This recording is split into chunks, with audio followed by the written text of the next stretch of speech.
Assalamu alaikum hormatly izleyiciler. Ben jurnalist Allam Murat Rahimov. Bugün 2022-nji ýylyň 10-njy iýuly Azat Türkmen kanalymyzyň garaýşy gepleşigine başlaýarys.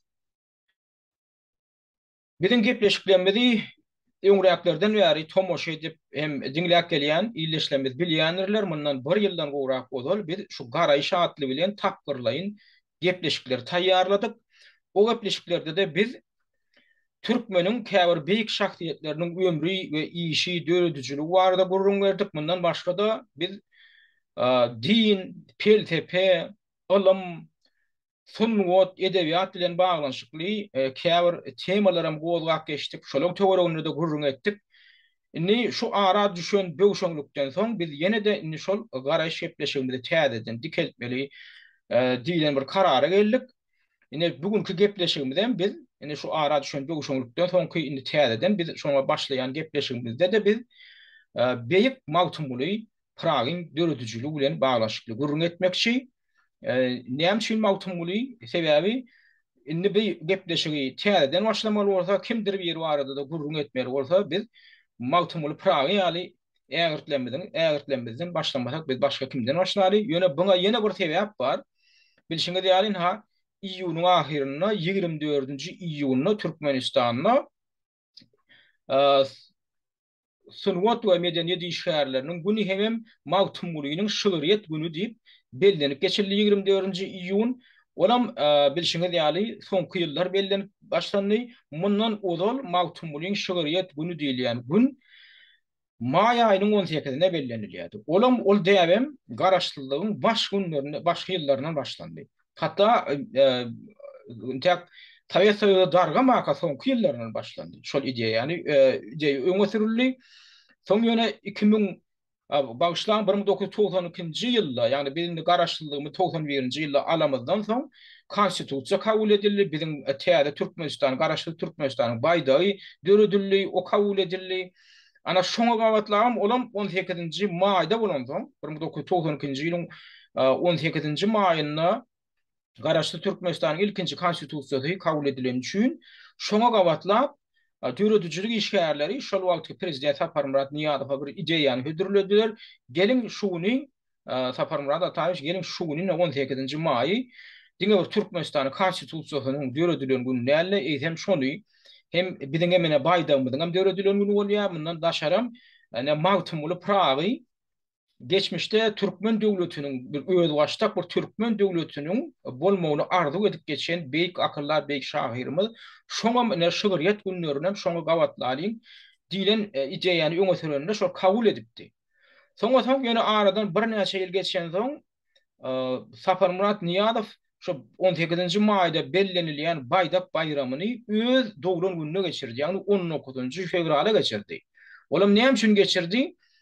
Şol öz dowlan gününi tutuş millet derejesinde, döwlet derejesinde belletdirjek bolup, oňa da bir öýde gelin men dowlan günümi belläliň diýmekden bir azajyk çekinip, utanyp, şony şoňuny baýdak bayram edip, goşa bayram etdi. Soňam öz yallakylaryna şonam diýdirdi. Inha biziň goşa bayramymyz ine diňe baýdak bayramy däl, ine biziň beýik prezidentimiz Saparmurat Türkmen başynyň hem dowlan güni ine şular ýaly goşa bayram diýip belletdirdi. Şoň üçin hem şo baýdak bayramyny 18-nji maýdan 19-njy fevrala geçirdi.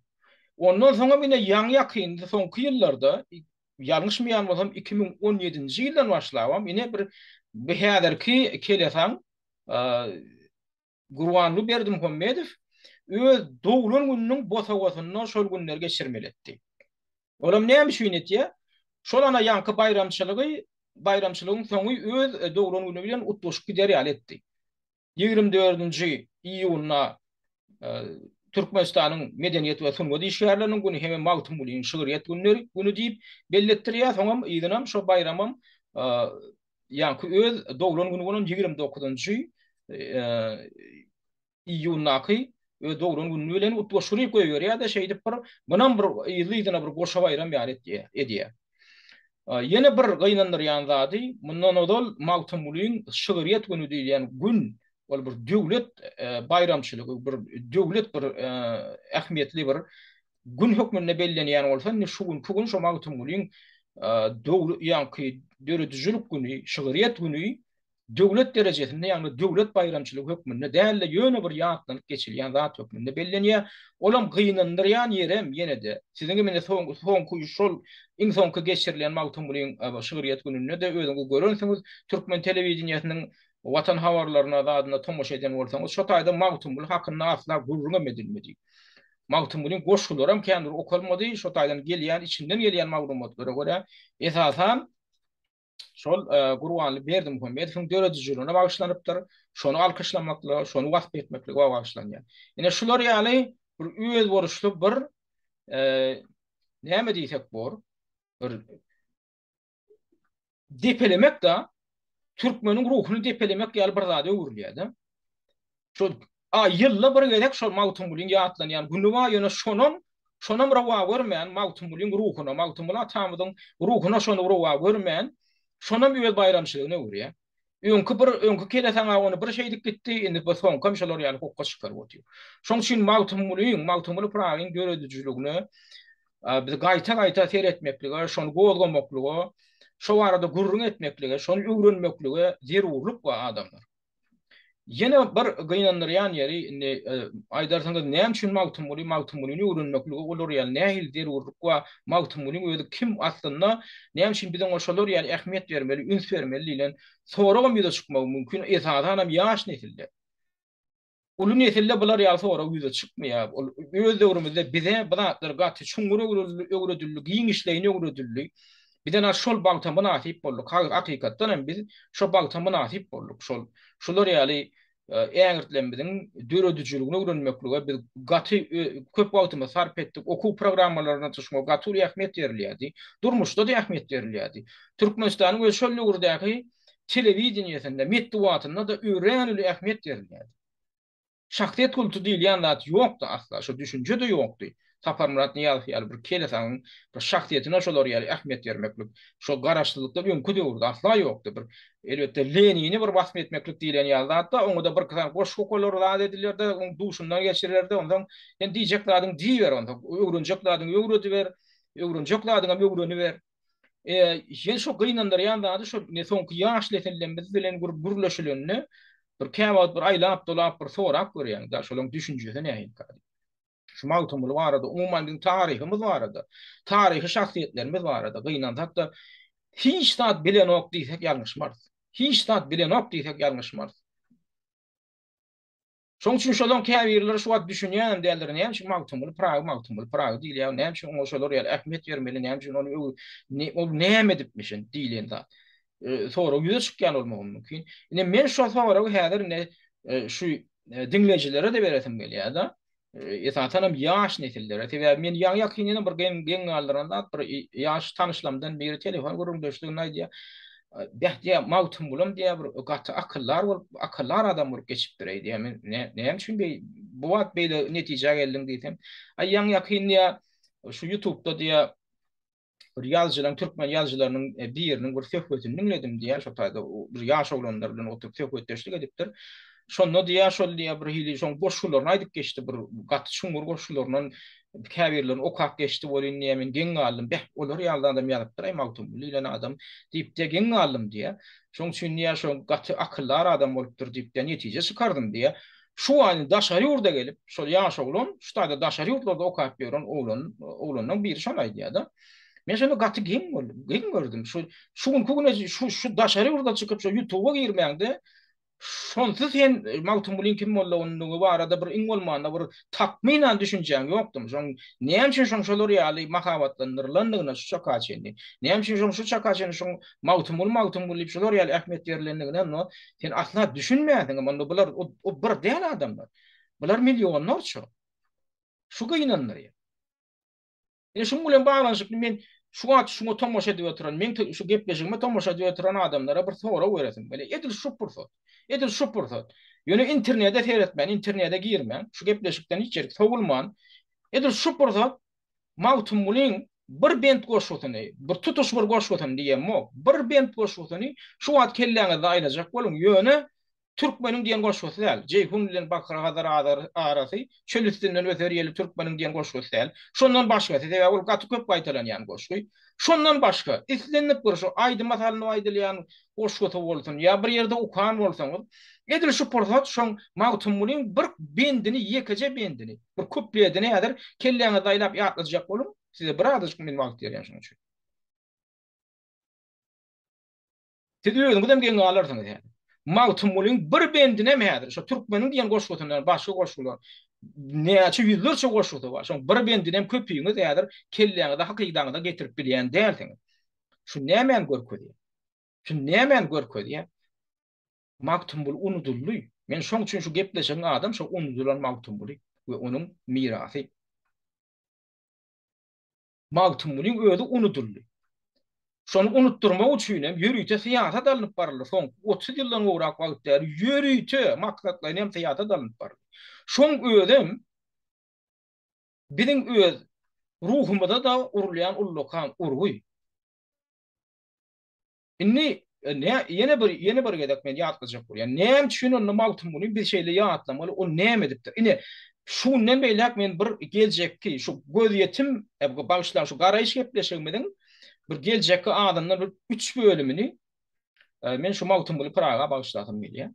Şu arada giňişirek gurrun etmekçi sebäbi şuňa hakykatdan hem derurluk bar. Inni odan bilen gurrun etmeli o magtumuly Praga bize näme beripdir? Näme üçin şoňa aýratyn üns bermeli? Şundan başlaýyn. Ondan biz oň ömrüne hem döredijirine geçeriz. Magtumuly Praga Türkmene beren esasy zady üns beren adamlar. Magtumuly Praga deňsiz taýsyz rolunyň biri esasy 3 tane zady başy. Indi men öz nagtajak dadym. Şoň biri Türkmeniň dilini döredi. Türkmeniň dilini döreden şuňky edebi dili Magtumuly Praga sebäpli döredi. Nädip döredipdir? Magtumulyň döwrüne türkmen diline, ine biziň öz düşünýän häzir türkmen dilimizde goşuýadan adam siz her näçe geň alsaňyz az bolupdyr. Onda olar haýsy dille goşuýardyr? Şahirler bolundyr, Magtumulyň öňem bolundyr. Magtumulyň döwründe de bolundy. Olar onu haýsy dille goşuýardyr? Olar türkmen diline ýazmanlyrlar da Jagatay dili diýip bir dil bar. O türkmen dili däl. Türki dilleri toparına degişdi. Olam on aslan o Jagatay diýen söz nirden gelýär? Ol Çingizanyň 4 tane oğlunyň ikinji oğlu 4 tane oğlunyň biri Jagatay. Şolar Tatar Mongollar şo Merkezde diýen basabalanlaryndan soň Mongollyň dili türki dilleri bilen garşyk diýerde öz boluşly bir dialekt emele gelýär. Gypçak dili bilen garşyk öz boluşly bir dialekt emele gelýär. Ýöne şol ýanky şo dilem Jagatay dilem soň özbek diliniň esasyny düzýär. Indi bu dilçiliň pikiri bar, men pikirim däl. Ýöne şo döwürlerde şo ortak dili alypdyrlarda ýagny türkmen toprağynda ýaşap beren türkmenler öz dialektleri, öz dillerini gurulapdyr. Salyrlar öz dialektinde, saryklar öz dialektinde, tekeler öz dialektinde, ýomutlar öz dialektinde gurulapdyrlar. Olaryň öz ene dilleri bar. Ýöne şoň daşyndan sowatly adamlar sowat öwrenjek bolsalar, şolar türki Jagatay diline hat ýazmaly ekenler. Şonu öwrenmeli ekenler. Sen barıp medresege girsen şo döwürde 16, 17, 18-nji asarlarda sen şo Jagatay dilini okamaly eken. Hemem Arap Pars dillerini bilmeli. Jagatay dilim soň ýanky aýdyşymy diýäli Çingiz Hanyň ogullarynyň biriniň neberesinde dakylýar ol. Teger şondan gaýdýar. Soň ýöne ol Temirliň döwründe, şoň dinastiýasynyň döwründe ýa 14-nji asyrdan beýle döwlet dili ýaly ulanylýar. Ýanky ýakyn günlerde Orta Aziýa, Merkez Aziýada da. Olam ýene de aýdyşym ýaly ýanky ýazyw dili görnüşinde ýa türkmenliň arasynda Oğuz esada Oğuz türkmenleriň arasynda ol ulanylýan diller gepleşik dili däl, ýazyw dili hökmünde ulanýar. Türki ýazyw dili. Ýöne has günnorakda ýaşaýan häzirki Merkez Aziýa, Özbegistanyň, Kyrgyzstanyň, Garaz Pakistanyň territoriýalarynda ýaşan türki milletler olar käbirleri hem Jagatay diline gurulýan emekendir. Şoň üçin olara aňsat bolupdyr, ýanky dili öwrenmek hem şoň ýazyw poda öwrenmek, emma türkmenleri o Türkmenlerine. Onu şu döwürde de öwrenmek ansatdat diýerek. Ýöne şu medreselere okuwy ýersem, Arap fars dilinden daşary, Jagatay dilinde desen okap ýazmar eken. Şoň üçin şu döwürüm şahyrlaram şol öwrenen dil Jagatay bolansoň şonu öz goşularyna şonu ýatypdyrlar. Hatda Mawtumul Pragyň kakaty Döwlet Mähmet Azadyň eserlerini alyp görseňiz, siz gaty geň görersiňiz, şoň ýarky diline düşünmeýän. Sebebi Döwlet Mähmet Azadyň tutuş döredijiligi Jagatay dilinde beýan edilen. Indi Mawtumul näme üçin onu ala böyle kakatynyň hem ýygyna eýermeýän şo meselede döredijilik meselesinde, şygyr meselesinde näme üçin ol Jagatay dilinde ýazmanlyrdy, türkmen dilinde ýazypdyr. Öyle bolmasa bir giden medresen guturup gelen Arap fars dilinde, Jagatay dilinde de tuara ýazyp bilen şahyr. Sebebi ana şol näme üçin edipdir şonu? Türkmen üçin ýazypdyr şo goşgy. Şo döwürde Jagatay dilini bilýänler okasyn diýip ýazmandyr beýlek şahyrlyň edişi ýaly. Özbekistanda ýaşaýanlaryň şoňa düşünsin. Ya Gırgız topragynda, Gadak topragynda ýaşaýanlara men goşgyma düşündüm diýmendir de öňü bilen türkmeniň aladasyny edipdir. Onsoňam şu dil meselesinde bir bitewur belli bir fundamental dil döretmek, şoň araçsylygyny saklamak üçin edilen alada diýen görnüpdi. Mawtumly öz döwründe türkmen topragynyň dürlü künjeklerine syýahat eden akyllar, şahyr hökmünde şolar ýani bir bitewur dilin gerekdigine düşünüpdir. Olam ne edipdir? Diňe bir öz dialektini almandy. Şu öz etrek gurgun tebitinde ýaşandy. Olaňa bir öz dialekti. Ýöne şu dialektem almanlarda onun belli bir derecede ulanypdyr. Ýöne şol teka dialekti. Häzirki edebi dil hökmünde ulanylýan teka dialekti esasy fundament hökmünde oşany alypdyr. Sebebi o taýdanam näme görünýär? Şol türkmen topragynyň dürlükünjegini syýahat edenler on görünýär şo döwürde de belkony şo döwürde de şo teka dialekti has giň gaýran olan üçin şoňa has ähmiýet berip öwrdedirjigini, şagyrlaryny şoňa has şo teka dilinde, teka dialektine has ýakyn edip ýazypdyrda umum bir öz boluşly edebi dil döretdir. Olam näme üçin Mawtumlyň dili edebi dile öwrülýär? Mawtumly şo şeýle birinciden öz şagyrlaryna goýulan ideýasy halkyň ýüregine ýakyn bolan üçin halk onu şeýle kabul edipdir. Ýeňillik bilen kabul edipdir, öz ýüregine ýakyn kabul edipdir. Şonam eýwerem şoň goşgularyna aýdymy gurup aýdym edip aýdypdyr. Netijede näme bolupdyr? O halkyň dilinden diline geçen soň Mawtumlyň goşgulary tiz wagtyň içinde, gysa wagtyň içinde türkmeniň içinde şeýle bir giňden ýaýrapdyr.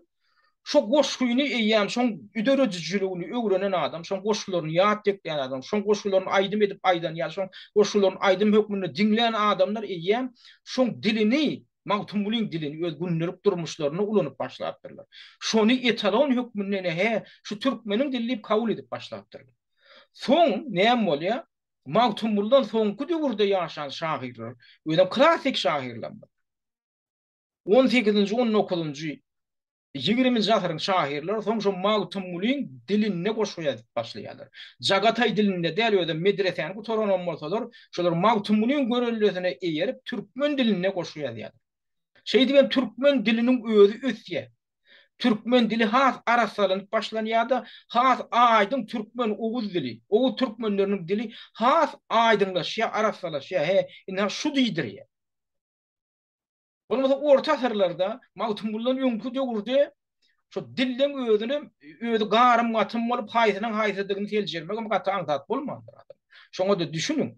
Ine şu meselede buňa Mawtumlyň bitiren biziň halkymyzyň öňünde bitiren esas hammatlarynyň biri türkmen dilini, hakyky türkmen diliniň binýadyny guran akyllar, şahyr.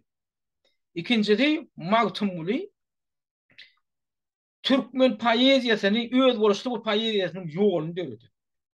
Mawtumlyň ýolu diýmek türkmeniň özüne klassik edebiýatyna mahsus ýol diýmek. Ýani gaýdyşym ýaly klassik şahyrlanmaz Mawtumlydan soňky döwürde ýaşan şahyrlanmaz. Oň diňe bir dilini alman, oň öz stilinem kabul edipdir.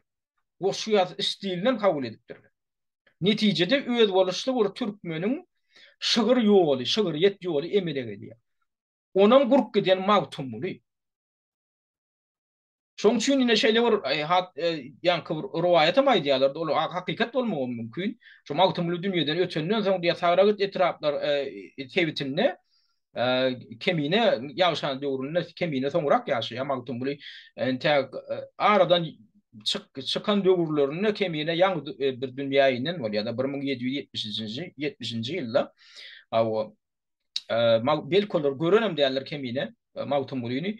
Ýöne şonda şo aýdyşlaryna göre şo tarak tebitlerine şo döwürde ýaşaýan şahirler 19-njy asyryň başlarynda bir döredüjülük birleşmesine ýanky bir ýygnagyna aýyny koşmak üçin bir çalyş, pikir alşmak üçin döredüjülük bardy, edebiýat bardy.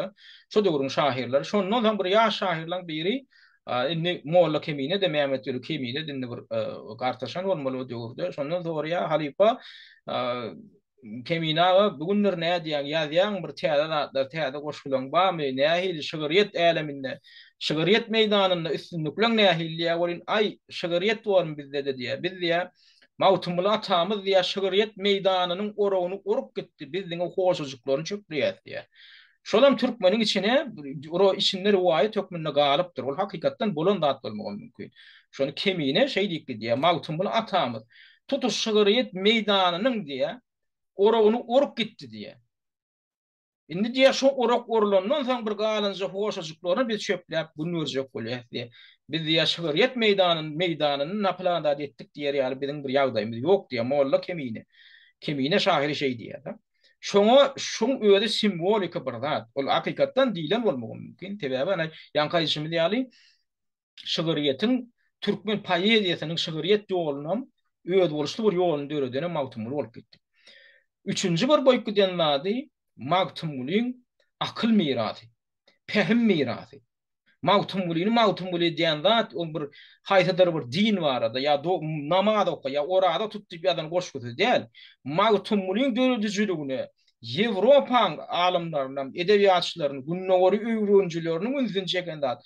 Orsiýet imperiýasy ýakyn günnägori akyllarlaryň mawtymlyň döredijligini ünsüni çeken zat üns vermeklerini sebäbi onu on poeziýasyna ören çuňur pelsepäň bolanlygy üçin. Şoň üçin käbirleri soňky döwürlerde bir gynansak da duş gelýär mawtymlyň ady bilen ýazylan ýüzlöýje bir öwrenji zatlara mawtymlyň adyny berjek bolýanlar bar. Mawtymly olar ýaly ýüzlöý zat dilen. Olar ýaly suwjuk zatlar bilen mawtymly bolan näl? Olar ýaly derece bilen özüne çekip bilen adam däl, ol çeken adam däl. Mawtymly özüniň ören çuňur dünýä derejesindäki parasatly pikirleri, çuňur pelsepeleri bilen özüne çekip bilen adam. Özde görün. Buna da biz gaýdyp geler indiki ýepleşimizde bu mesele bir aýra tününsejek. Inni mawtymlyň kimdigini düşünmek için yani 3 tane esas adım bir agak geçtik. Indi mawtymlyň kimdigini düşünmek için birazcık ömrü hem döredijiligi barada biz şo barada maglumatlara üns bermeli, şo barada da birazcık içkin seyretmeli şo maglumatlara da. Nädip mawtymly döreýär, nirden döreýär, on binýady nirden gelip çykýar, on şahsiýetiniň şo zatlar barada görünýär. Ondan ýene bir ýatlyjak bolýan zatym şu mawtymly ýaly ägertlerini öwrenmeklik. Bizim öz kökümüzü öwrenmeklik. Bizim öz aslymyza dolanyp şonu öwrenmeklik. Indi käbirlerinde ýene de ýaş nesilden için aýtjaklar bardyr. Bizim döwrümizde häzirki zaman döwründe 18-nji, 17-nji o döwürlere, asyrlara gidip oturmagyň geregine nähil zerurlygy bar. Bizim internet alyp, telefon alyp, elimde telefon alyp, ben de görüp oturýar, biljek bolsak diýenlerim bardyr da. Şoň üçin men ýa-ni sorak berdim. Mawtymlyň goşgutyny bilýäňizmi? Ýadan aýdýaňyz bilingine atawa bolanmyz, näme gahrman bolupdyr, ay näme bolup, edermen bolupdyr, näme bolupdyr. Menim saklaýan käbir ýaşy, dur diýen käbir ýaşlar aýdýan.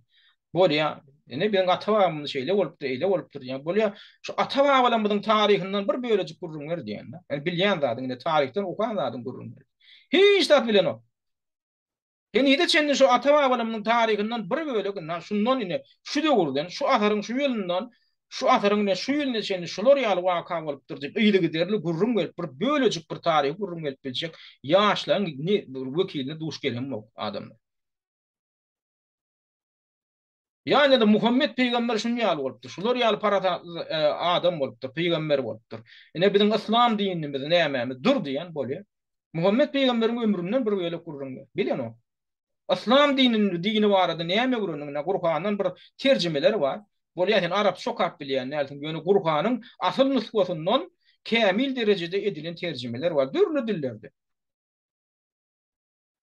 Ha onu sen İslam dini bizim İslam dinimiz İslam dini. Şonu okansan sen okumana ama sen şeyle şular ýaly ähmiýet berýän bolsaň onda sen biratlar bilýändin. Ha onu şu barada gurrun ber. Hem sen nirne näme gurrun? Gurhanyň haýsy böyle onu gurrun näme gurrun? Şo taýda. Nähil para da gurrun diýär. Men para da ýok diýem, o ýöne näme bilýän diýip soraý. Bilen o. Ine bizim bar düşünjämiz, bizim aslymyz barada, bizim geçmişimiz barada, bar düşünjämiz şo derejede. Ay bizim hap aslymyz bolupdyr. Ha bu aslyň barada sen näme bilýän? Hiç taýdan. Onda biz kim bolýas? Biz öz aslymyzy bilmesek, bizim özümüz onda bir ýeniň uğruna bir ýygyp barýan, togranyp barýan bir gyzygan ýaly bir zat. Bizde kök ýok. Kökü ýolundan. Ýelem haýsy tarafa bizi tograsa şo tarafa togranyp gitýär.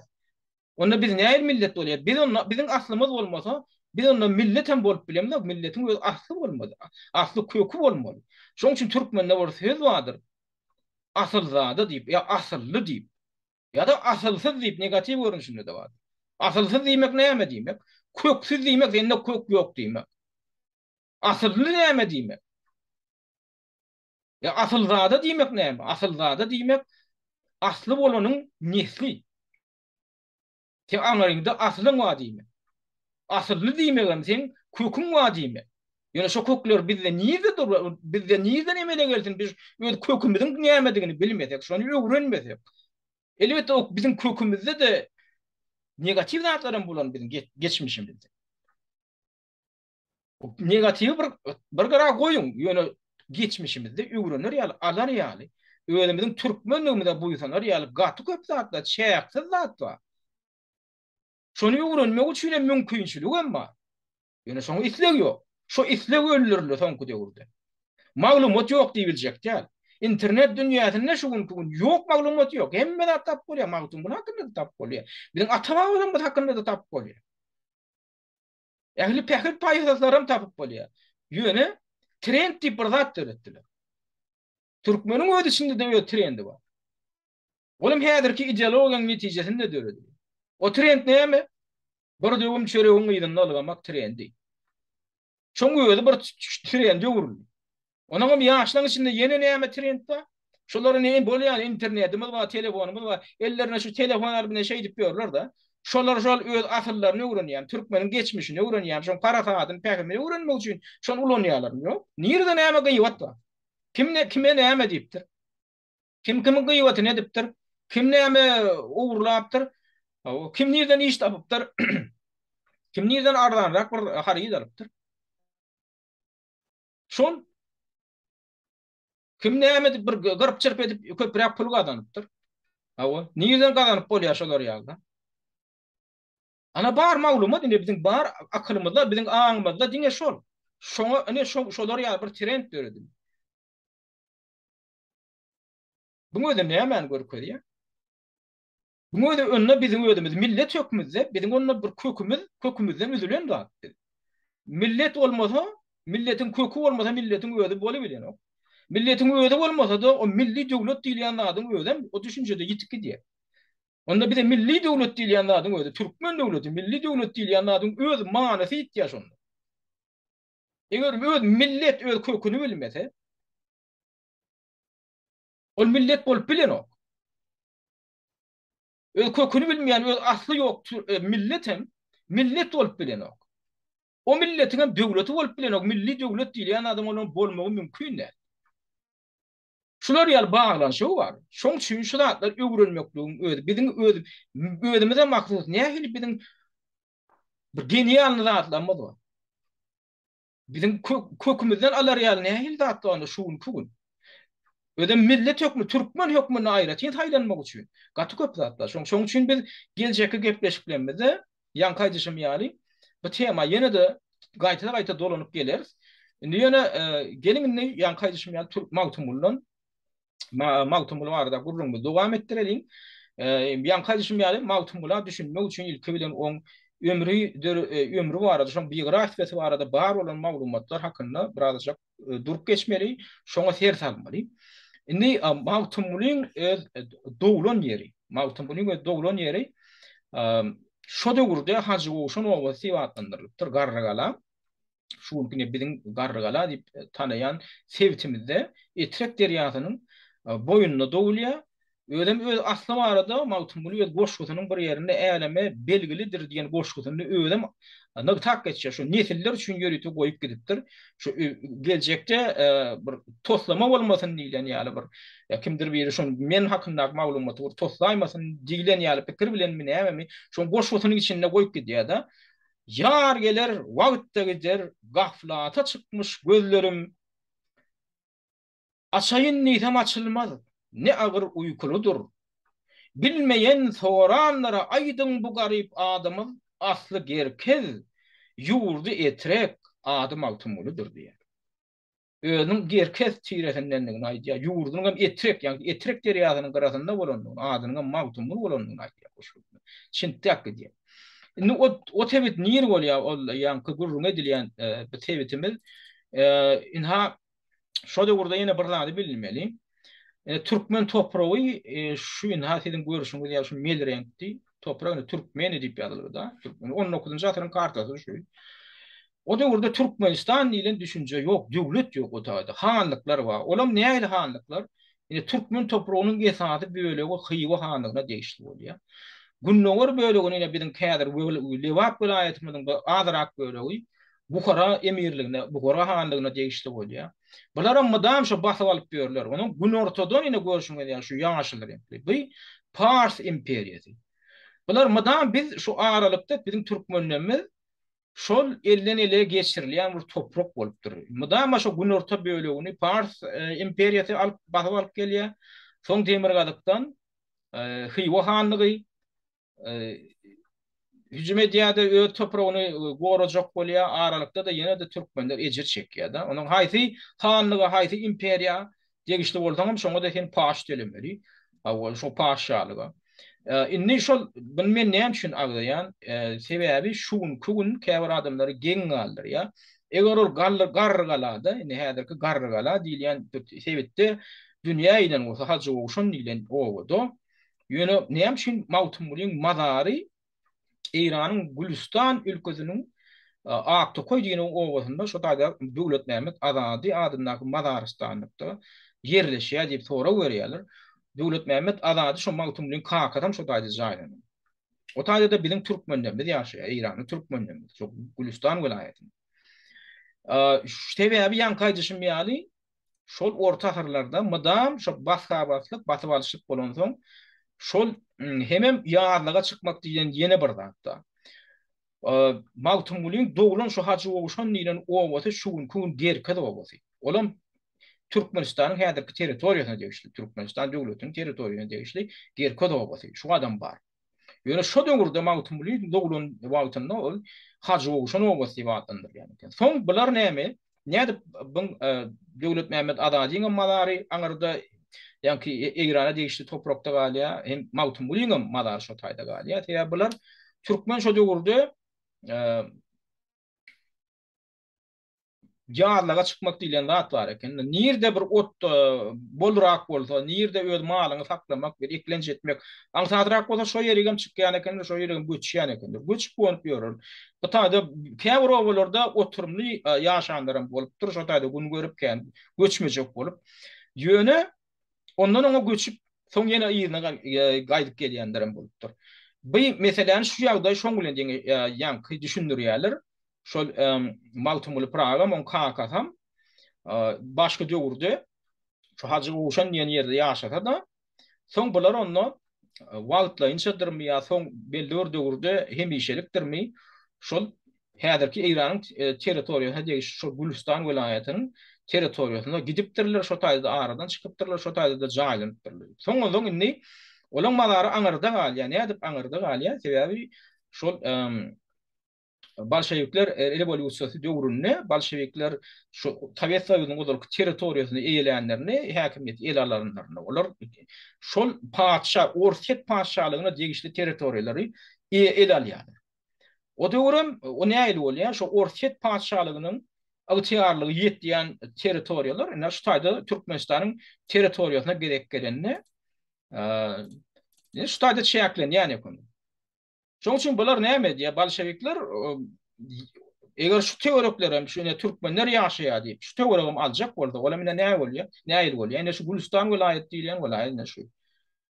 Ene şu taýda da Türkmenler ýaşaýar. Hakykatdan hem eger şol rewolýusiýaň ideýany şu taýda Orset paşalygyny ygtyarlygy bolan bolsa, şu territoriýa, şu döwürdäki Orset paşalygyna degişli bolan bolsa, onda buny bolşevikler arkaň gurrumsuz ýagdaýda öz kontroluny alardylar. Ýöne şu rewolýusiýa amala aşyrylan döwründe bu Orset paşalygyna da degişli bolman Pars imperiýasyna degişli eken. Şoň üçin indi bunam alaýyn niseler bular näkäbir dili boşlar aýdýar da, ana diýär Orslar berip goýberipdir, ana diýär Sowetler berip goýberipdir. Berip goýberilen zat ýok o taýda. Eger sen şonu aljak bolan, onu sen Parslar bilen Eýranlar bilen sen uruşa girmeli. Bolşevikler Türkmen topragyny şu Pars imperiýasy bilen uruşa girmeli. Olam näme? Oňum nähili hopy bar? Ol uruşda kim ýeňjek? Ondan bana şu döwürde rewolýusiýany ýetýän näme bolýar? Bolşevikler bilen ýa-ni AK partiýaçylaryň yani padşah häkimiýetiniň tarapdarlarynyň arasynda garajdan uruşy bolýar. Dogun ok atýar. Agy ine ok atýar. Garyndaş bilen çakışýar. Biri bolşeviklerin tarapyny tutýar, padşah gitmeli. Padşah ýok bolsun, padşah häkimiýeti biz bidar bolduk diýär, biz padşahyň edişinden diýär. Biz erkin boljak diýär. Bize yer berilsin diýär. Biz işleyecek bir de diye bunları yal gulçuluk tehmeti gerek gal diye Bolşeviklerim şonu anlanır ya. Bir de paşa gidersek neticede yerem bolar hem de den German aýlyk bollar aýlyk kunluk bollar sizin aladağını diýer bizin merkez hökümet bol sizin aladağını biz de dersi. Şolara anlanıp onun bilen belli bir bölegi Bolşeviklerin tarapyny tutýar, belli bir bölegi paşa häkimiýetiniň tarapyny tutup garpyşýarlar, garajdan uruşy bolýar. Şu aklar bilen gydyllar diýilýär. Neticede Bolşevikler üstün çık yani. Padşah hökümetiniň goşunlarynyň üstün çykýar. Olaň täsiri olar gelip hatda Türkmen topragyna da gören bolsaň aýdytladım kino filminde. Türkmen topragyna da şol çakmışyklar bolýar. Şol padşah hökümetiniň tarapdarlary bilen bolşevikleriň arasynda ul çakmışyklar bolýar. Gany güçlü bolýar. Käbileri hiç tarapyny tutmak çölüň içine gidip basmaçylyk edýärler. Ne olur bolşeviklerin tarapyny tutýar, ne olur padşah häkimiýetiniň tarapyny tutýar, olar ýalan bolupdurlar. Bolupdur. Ýöne men esas aýtjak bolýanlarym. Şu ýanky dili agdy boşlar aýdýar da, ana diýär berip goýupdurlar. Taýda berilip goýurylan zat ýok. Taýda ol ýam Pars imperiýasyna degişli territoriýa ýam şo döwürde. Şoň üçin şol Parslara degişli ýerden hem sen şo taýdan hem terket çekilýär. Getirin şo taýda Türkmenleri biz aljak diýip o taýda eger sen ýa ultimatum berden, şert goýsaň onda sen Pars imperiýasy bilen çaklaşmaly. Olam ýa kaçyşym ýaly garajdan uruşynyň netijesinde aslynda düşen bolşevikler täze uruş frontuny açmagy olan mümkinçiligi ýok. Bir ada ulak şo taýda galan bir o döwürde de sanama bir näçe ýüz ming bolmaly, soň odan milyonlar şaýet ýa. Şo türkmenleri alaýyn diýip garpyşda soňky gwarlyň nähil boljak belli. Olam alagatda nädir Parslar hasam öňe sürüp müňzäp Türkmenistanyň epesli bölegini hasam köp bölegini nädir Türkmen topragynyň köp bölegini basyp alsa ondan nähil bolmaly. Ýene epesli bölegi ýene daňyrda Eýranyň territoriýasynda galjak. Şoň üçin şolar ýaly risk bolan üçin bolşevikler Pars imperiýasy bilen bular çaknaşan oklar, uruşa giren oklar da şo taýdan şo Paşa imperiýasyna degişli ýerden hem terhetler çekýärlerdi. Türkmenistan döwletini ilkinji gedek soňky 800 ýyla bolay Seljuklar imperiýasy darganynyň soňky döwrüň içinde gödüňi tutsak 800 ýyl geçen döwrüň içinde ilkinji gedek Türkmen Respublikasy diýip bir jemhuriýeti diýip bir özbaşly respublika döwrüýär. Şoň netijesinde dene biz ene garaşly Türkmenistan diýilen döwlete ýa bolduk 91-nji ýylda ýa-ni döwlete de ene ýa boluşymyz ine döwletiň ady var emma biz ödemeden ha bir döwlete degişli hökmünde duýulýar da goýnan tapda. Ine ona denem kim boldy? Ýene biziň türkmenimiz boldy. Ine şol yüzlerçe asyrlaň dowamyny arga götürüp ýetilen zady biz ödemiz bar bilemdik. Biz ödemiz barıp bilemdik. Dowlan ýerimizde biz barıp bilemdik. Ola mana türkmeniň öde diýen siýasaty şo ortaň siýasatym däl, Amerikan siýasatym, Inglisiň siýasatym däl, türkmeniň öde alyp barýan siýasaty şu. Şoňa da düşünün. Indi magtumulun şu taýda dowulýar. Hacı Oşan diýen ýerde. Indi şu taýda bir jedel uzak ýyllaň dowamyna jedel dowam edip geldi. Ýeniden jedel dowam edýär. Näçinji ýylda dowulupdyr? Sovet häkimiýeti ýyllaryna tarihçiler, dilçiler, etnograflar olar 1733-nji ýylda diýip hasap etdiler. Oňa da tarihi bir giden faktorlary göz tutup şo döwürde kim padşahlyk etdir, kim hanlyk edipdir. Magtumlyň goşgularynyň içinde şolaň ady tutulup geçilýär. Diýmek onda İran'da ol şalyk eden bolsa, Türkmen toprağynda da bular ýaly hanlar agdalyp geçilýär. Olam o döwürde ýaşan bolsa, onda bu şular ýaly döwre gawat gelýär diýmek Magtumly onda 1733-nji ýylda dowulupdyr diýilip şolar ýaly karara geldiler. Sovet häkimiýeti ýyllarynda. Toňam oňa näçe ýaşapdyr diýilen soragam ýüde çykanda 50 ýaşapdyr diýip oňa 50 ýaş berdiler. 1733-nji ýylda dowulup 1783-nji ýylda aradan çykypdyr diýilen şol ýanky maglumaty fakt ýokmunda şeýdip esaslandyryp şeýdip Sovet häkimiýeti ýyllaryna umuman şoňa uýulyp gelindi, şoňa analyk gelindi. Ondan soň näme boldy? Başla.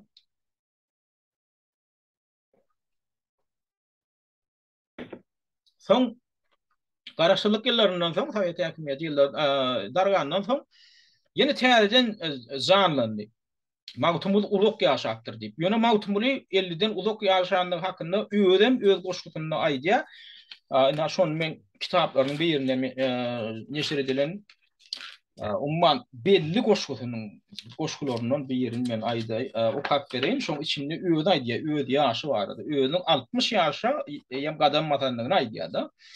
Magtum garadyr diýip bir goşgusy bar. Şonu özü barada bir näçe maglumat berýär. Şol maglumatlardan birim özüniň 60 ýaşa gadam matanlygy hakynda maglumat. Sarwanım adaşdy, dargady malym, aqwalym keş turdy, gitdi hyalym. 60-a az burdy, gartaşan salym, rehmeden bolmady, bagtym baradyr. Şolar ýaly faktlaryň esasynda diýmek Magtumly adamdan 60-a ýaşapdyr etdiler. Garaşçylyk ýyllaryna. Indi 60 ýaşan bolsa oňa bilen durmadylar ýöne. Näme üçindir Magtumlyny 80 ýaşa etdiler. Neticede näme bilen gutordy şu dawa? Şu dawa ne 2000 ýalňyş ýaňydan 2010-njy ýyllar töwereginde soň bir gutor karar bilen gutorupdyr. Ýani Magtumly 1724-nji ýylda dowulupdyr etdiler. Ony has ýere düşürdiler. Sebebi Magtumly 1733-nji ýylda dowulan bolsa, onda belli bir wakalarda onun tek Magtumly öýlenmelem däl eken. Bir giden zatdan başyna agardyp bu näme etdiler? Magtumlyny umuman 80'den bir geçirmeli etdiler. Neticede şol 80 ýaşatmak üçin näme etdiler? Dowulan gününi, dowulan ýylyny öňe düşürdiler. Birader aňryk düşürdiler. 1733-nji ýyldan 1724-nji ýyla düşürdiler. Ölen ýylynam 1783-nji ýyldan 1807-nji ýyla düşürdiler. Neticede de ony 83 ýaşatdylar. Ýene bir ýerde gaýdýan, bir giden dawalara heniden sebäp bolupdyr. Bir giden ýanky tarihçiler, edebiýatçylar oturup jedelleşip ahyrda gelen karary şu. Geljekde bir üýtdeme diýip bilmez. Ýene de kimdir bir ýeriniň kellesine bir täze pikir gelse ýa bir täze bir arhiw faktlary, bir maglumatlary ýüze çykarsa ýene üýtdeme mümkin. Olam bolup biläjek. Ýöne şo kyn zady şo döwürde hiç kim bir arhiw maglumatyny ýöretmeýänler türkmeniň içinde Magtumly şu döwürde ýaşapdyr diýip. Indi umuman şular ýaly. Indi şondan uralsak Magtumly 1724-nji ýylda ýaşan bolsa, diýmek şol Son yankı başlangıç bilimi bu kimden alya? Döwlet Mehmet Azadi öz döwrünün bir öňden barjy akyllar hasaplanıpdyr. Bir näçe medreseýäni guturup aras pars dillerini suwara bilýän ahun bolupdyr. Ahunlyk derejesine ýeten ödem din urundanam şo hemem alym berýän eken, alym tewot. Onu şo başlangıç bilimim elbette magtym bolup bir ulawa gidip oturanyp öz kakatyndan alýa Döwlet Mehmet Azadydan alýa. Döwlet Mehmet Azady diňe bir bilim bermek, bir çağa okutmak bilen meşgullanman daşyndan yakyn günnäwiriň akyllarlarynyň kitaplaryny okap, şo barada pikir alşyp, şo barada halkyň içinde wagt geçip, adamlaryň içinde umumyň bir akyllar hökmünde de özüni tanadan. Buň täsiri elbetde magtym bolady, öz uğruna da geçýär. Hem şahirlik sungatyny öwrenmekde öz kakatyndan Döwlet Mehmet Azady döwrüniň şahiri bolan. Hem yakyn günnäwiriň edebiýatyny öwrenmekde, oň öýünde gaty uly kitapxanaň bolanyny aýdylýar. Öwrenmekde, dünýä garaýşyny giňeltmekde, bilim sowgady öwrenip arap fars dillerini özleşdirmekde Magtymyň pragyň kakasy Döwlet Mehmet Azady Magtymyň durmuşynda ören uly rol oýnaýar. Döwlet Mehmet Azadyň hem ady şo döwürde tutuşy Amerikada ady sebitine giňden ýaýran bu tanymal alımdar adamdan hatarında tanalypdyr. Ondan başlanış bilimi şu kakasından alandan soň Magtym Buly 1753-nji ýylda ýa-ni şu häzirki Haraç etrawyna Gazaraýak owasynyň yerleşýän yerinde İdris Baba medresesi yerleşýän eken. O döwürde de İdris Baba medresesine diňe Türkmen toprağından däl, umuma tutuş häzirki Amerikada ady toprağynda ýaşaýan adamlar, talipler şo taýp okuma bilýän eken. O taýp aňsat ýermege maksat däl eken. Şoň üçin ýa-ni Döwlet Mehmet Azady Magtym Bulyň şo İdris Baba medresesine okuwy berýär 1753-nji ýylda. Beýdimegem näme anaňla 29 ýaşy bolýar. 24-nji ýylda dogulupdyr diýsek, diýmek 53-nji ýylda baran bolsa, şo taýp okuwa baran bolsa, 29 ýaşynda şo taýp okuwy ýerde bolýar. Olam medrese diýmegem o döwrüniň öz universiteti. O taýda bir ýyllap okumagam däl, her kim öz ýagdaýyna görä okuýan eken. Magtym Buly şo taýda bir ýyl ýaly bilim alýar, sowgat alýar da, soňam ýygyna dolanman 54-nji ýylda 1754-nji ýylda Buharada yerleşýän şo döwrüň iň bir tanymal medreselerinden biri bolan Gögüllaş medresesine okuwa barýar. Ondan Gögüllaş medresesine diňe bir Amerikada ýeşeýän tanalman, şu yakyn günnäwir dünýä böleginde tanalýan bir ilim ojaklarynyň biri bolan. Oňa dünýä şu yakyn günnäwiriň her ýurdundan, döwletinden gelýän eken okumak. Ondan şonňa bir ruwayat da şu Magtym Buly baranna umumyň şo taýda ýerem bolmandyr diýär da Magtym Bulyň kabul edilmek üçin. Bolmasa ilki İdris Babany guturup, ondan o taýp ýa-ni bir kagaz diplom diýilýän öz döwründen bir diplom bolandyr da şoň bilen barmar eken. Men İdris Babany guturdum, men kabul ediň diýip barany da almandyr diýär. Şoň ýaly bir ruwayat da bu ruwayatam Gurt Ýakup Türkmenistanyň halk bagşasy öz döwründe Gurt Ýakupow şu ruwayat aýdyp berýärdi, soň Çar Ýakup ogly olam oňam şunu ruwayaty bir ýerde aýdan eşitdim. Umman halkyň içinde şu ruwayat barda. Ondan ýanky çıkan medreseden çıkan ahun bizden yer yok, orun yok, aýdyber ýaşaglan ýa-da ilki adyny soraýar men ýa Magtym Buly ýa men ýa. O da orada ýa Magtym Bulyň adam o taýlarga ýaýran eken. Döwlet Mehmet Azadyň dawarasy dawary Buhara sebitlerine hiwa hemme ýerler şo taýy ýaýran eken. Ýöne elbetde ol ahunam bir ünsen bermeýändir meni hemmi. O men Türkmen ýylynden geldim diýär. Men adym Magtym Buly, men İdris Baba medresesini guturdum, men kabul ediň ýok. Ýok diýär, orun ýok diýär. Olam bilen ýalbarýar, men gaty uzakdan geldim. Ahuna bir rehim ediň, bir kabul ediň, bir beýdip meni ýyzmanny beýip kok görmeň diýär. Ýok, bolany ýer ýok diýär. Bir kabul edip biljek däl diýär. Aýdy şol o döwürde näme şu priyomny komissiýa diýilen ýaly bir zat bolandyr da. Bu konkurs diýenler bir zat diýenler beýatçy etasynda onda medrese ol İdris Ağa ýanky Gögüllaş medresesi diýilen adyň öýden bir lokal zat häzirem dur ol men 2019-njy ýylyň sentýabrynda Özbekistana baranda ýürüýtem men şol Buhara bardym şu Gögüllaş medresesine de girdim häzir suratyny görkezdir. Ondan indi mawtumlygyny şeýdip ýyzyna gurady ýa mawtumlym şu da duran ýerinde diýä keypi bozulyp bir bir goşgyny düzýär da ýa-ni rowaýata görä ýalem ýa-ni goşgyň adam gymmat ýagşydyr. Iň soňunda şo iň soňky kupledinde bendinde de mawtumly. Mawtumly gördüň ýagşy ýamany bu dünýäniň bolmaz anti imany bir ýat öýe barsaň almaz mehmany her kimiň öz ýeri ilak ýagşydyr. Porjunly egimna taýytyn ýeşejigine minip gaýdya berip türkmen ýeline tarap. Ondan ýanky ahunniýe be bu duran ýerine bir tutuş bir goşu diýdiler. Bu kim kary? Allah canlarym ady näme diýdi? Adam mawtumly diýdi. Be bir Döwlet Mehmet alady ahunyň.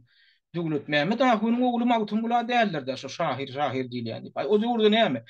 Telewizor bolmandan, internet bolmandan, bir iPhone bolmandan, gaziýe jurnal bolmandan ol adam ýüzünden tanalýan döwür däl. Ady eşdilýär.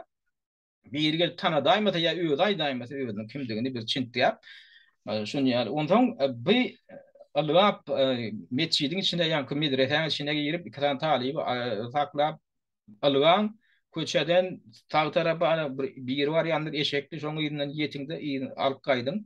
Biz ulu günäge aldy goýdyan bir mawtumly diýip birini men ýerine koyup goýberdim türkmen ýelinden gelipdir. Bolu bilse şol mawtumly şahir bolmaly Döwlet Mehmet Azadyň ogly. Şo bolsa soran şo bolsa şonu ýerine alyp gaýdym biz onu hökmar kabul etmeli bolmady ullokan günäge alýasy. Şeýdip diýär ýanky iki tane talyby ılgadyp goýberýär bularam diýär alga ahyry ýanky eşekli bar ýan. Mawtumlyň ýerinden ýetýärler saklaýarlar adyň kimseň mawtumlymy? Mawtumly türkmen ýerinden ha o türkmen ýerinden kimiň ogly bordun? Ay bolu bilsek Döwlet Mehmet ahunyň Döwlet Mehmet Azadymy? Ha o Döwlet Mehmet Azady. Onu den medrese etmeli ýydyňa. Şair ýalar. Ay bilen ýanky neme diýär da. Ýok men öýkeledim diýler. Ýok. Öňünde diýär iki bükülüp ahunyň adyndan ötünç sorap mawtumlygyny goltuğundan tutup eşeginem alyp çekip şeýdip goltuklap bany ýyna getiripdirler. Ýa şeý diýip kabul edilipdir diýip şunu ýaly ruwaýat aýdyp berýärler. Mawtumlyň şo taýda şol ýanky Gögüllaş medresesinde ina şu Gögüllaş medresesiniň şuňky durky restaurasiýa edilen ödem mawtumly şu okpo baran döwründen 200 ýyl töweregi öň gurulan meçit medrese şu. 1754-nji ýylda baran bolsa 1500 şu umman 1754 diýmek 18-nji asyryň ortalary diýmek. Şuňa ödem 16-njy asyryň ortalaryna gurulan medrese şu. Şuň daşky restaurasiýa edilen durky häzir gowy ýöne içi şol köne duruşunda ina şu içi. Ina mawtumlyň döwründen bäri şu kändir içki durky restaurasiýa edilmeýändir. 2019-njy ýylyň sentýabrynda men baramda şuň içine girdim. Yarım saat ýaşda aýlanyň soňçda oturdum bir kölegede. Ana we nemelen şu otoglar inha şu talipleň şu studentleň umumyň şu taý okumana baranlaň ýaşan otoglar şu taýlar. Şuň kunem şu otoglaryň köpde boş dur. Käbirlerine aşagynda dükkan bar. O dükkanlarym sowat eşik taýsatylyna şu taýda bir dükkanyň bir burçjaga görülýär eşik duruşdaýdy. Öýleriniň milli eşiklerini, şaýt heplerini satýa suvenirler, turistler üçin netlenen esasan bir dükkanjyklar bar. O dükkandan içine de men girdim. Şonu sorap gördüm. Dükkandan içi hiç remont etmek bolana oken. Şol umumyň medeniýet ministrligi şonu kärendesine berýän eken, ýöne içine degmek bolana, içinde sowa etmegen bolana, renk şamlagan bolana. Şo duruşunda durmaly. Şoň üçin giýrende şo durkuna dur bolsa mawtumlyň o kan döwründäki döwürlerden näre bir remont görende ýok. Ol ýanky nemede. Käbirlerine de ýanky ýokarky gatlaryna ýanky surat geçlen ustahanalary bar, hudojniklar. Men ýokaryna da aýlandym, aşaklaryna da aýlandym. Onuň şuda bir kölgede oturyp şo mawtymlyň döwrüni bir gödegine getirdim. Bu taýda näme? Şu taýda ha şu görýän ýeriňiz şu howlyň gahpasynyň garşy tarapy. Şuna gapyň ýanky görkeşim ýaly, ne şu dergededen giýrende şu howla girýän, şoňa şu dergeden en garşy tarapyny şular ýaly mehrap ba. Mehrap diýmek şu ýüdüňi şu mehraba tutup nirede käwayhana haýsy tarapda ýerleşýände şu taýda mehrap burýan ekenler. Şu şoňa tutup şu taýda şu howlyň içinde namaz okuyan ekenler. Şol okuyan medreseň talipleri. Men şu taýda oturup onuň bir gödegine getirýän namazymly şu taýda tutuş bir ýyllap okapdyr. Şol döwrüň bir ruhuny duýmak üçin oturdum. Gödegine getirdim. Magtym bulam. Şu taýlarda aýlananlar, şu kat ýokary katda, aşağı katlarda. Şu taýda durup bir giden taliplerin içinde, studentlerin içinde durup namaz okanlar, görenler. Şu diwarlary magtym bulam öz gözi bilen näçe gedekler görenler nädi. Oturup bir öz borçlu meditasiýa etdim diýen ýaly. Öz borçlu duýguny başdan geçirdim. Ondan sonra şu taýyň garawulym bir näme bir ýaşylyrak adam geldi. Näme hyzmat, näme kömek diýip balam. Ay mene kömek gerekkä, men diýdim şu taýda diýdim. Men Türkmenistanyň ödüm diýdim. Aýtdym şu taýda diýdim, magtym boly, Praga diýdim bir okap. Gidipdir dedim buna. Desene hawa diýdi bu taýdan bir giden akyllar ýakyn günde görüň ýa-ni sufistleriniň atlaryna çenli tanap, şahirleriň atlaryny bu taýda şun bunça adamlar gaty köp adamlar okapdyr. O mawtym bolup Pragam bu taýda okapdyr diýip şu ýanky ýaşyly begenni şu taýda men oturyp men diýdim şonu diýdim oturup gödegine getirýän diýdim. Şo döwürler diýdim da. Şonda ýaly bir näme boldy, bir duýgulanma boldy. Ondan mawtym şu taýda bir ýyl okandan soň şu taýda bir Siriýadan gelen bir türkmen Mevlana'sı bilen, Mevlana olam dini alimlik derejesine ýeten bir türkmen bilen tanışýar. Olam şu taýda okuyan eken. Nur Kadim ibn Bahr diýen eken. Onuň bir ýyl okandan soň şoň bilen bir giden ýanky ýurtlara tarap syýahaty urýar. Mawtym buly onuň şo taryhy maglumatlara görä ilki şo Amerikada ady tebitlerine häzirki Kazakstanyň territoriýasyna barýar, ýa Hujahmet Ýasawyň jaýlanan ýerine Türkistana barýar. Soň günorta Täjikistana barýar. Häzir Kazakstanyň tebitlerine territoriýalaryna bolýar. Soň aňyrlykdan Owganistana geçýär, häzirki Pakistanyň territoriýasynda o döwürde de Hindistan ýyly dil tanalýan eken. Hindistana çenli baryp ýanky şol Nur Kadim ibn Bahr bilen tiýahat edýärler.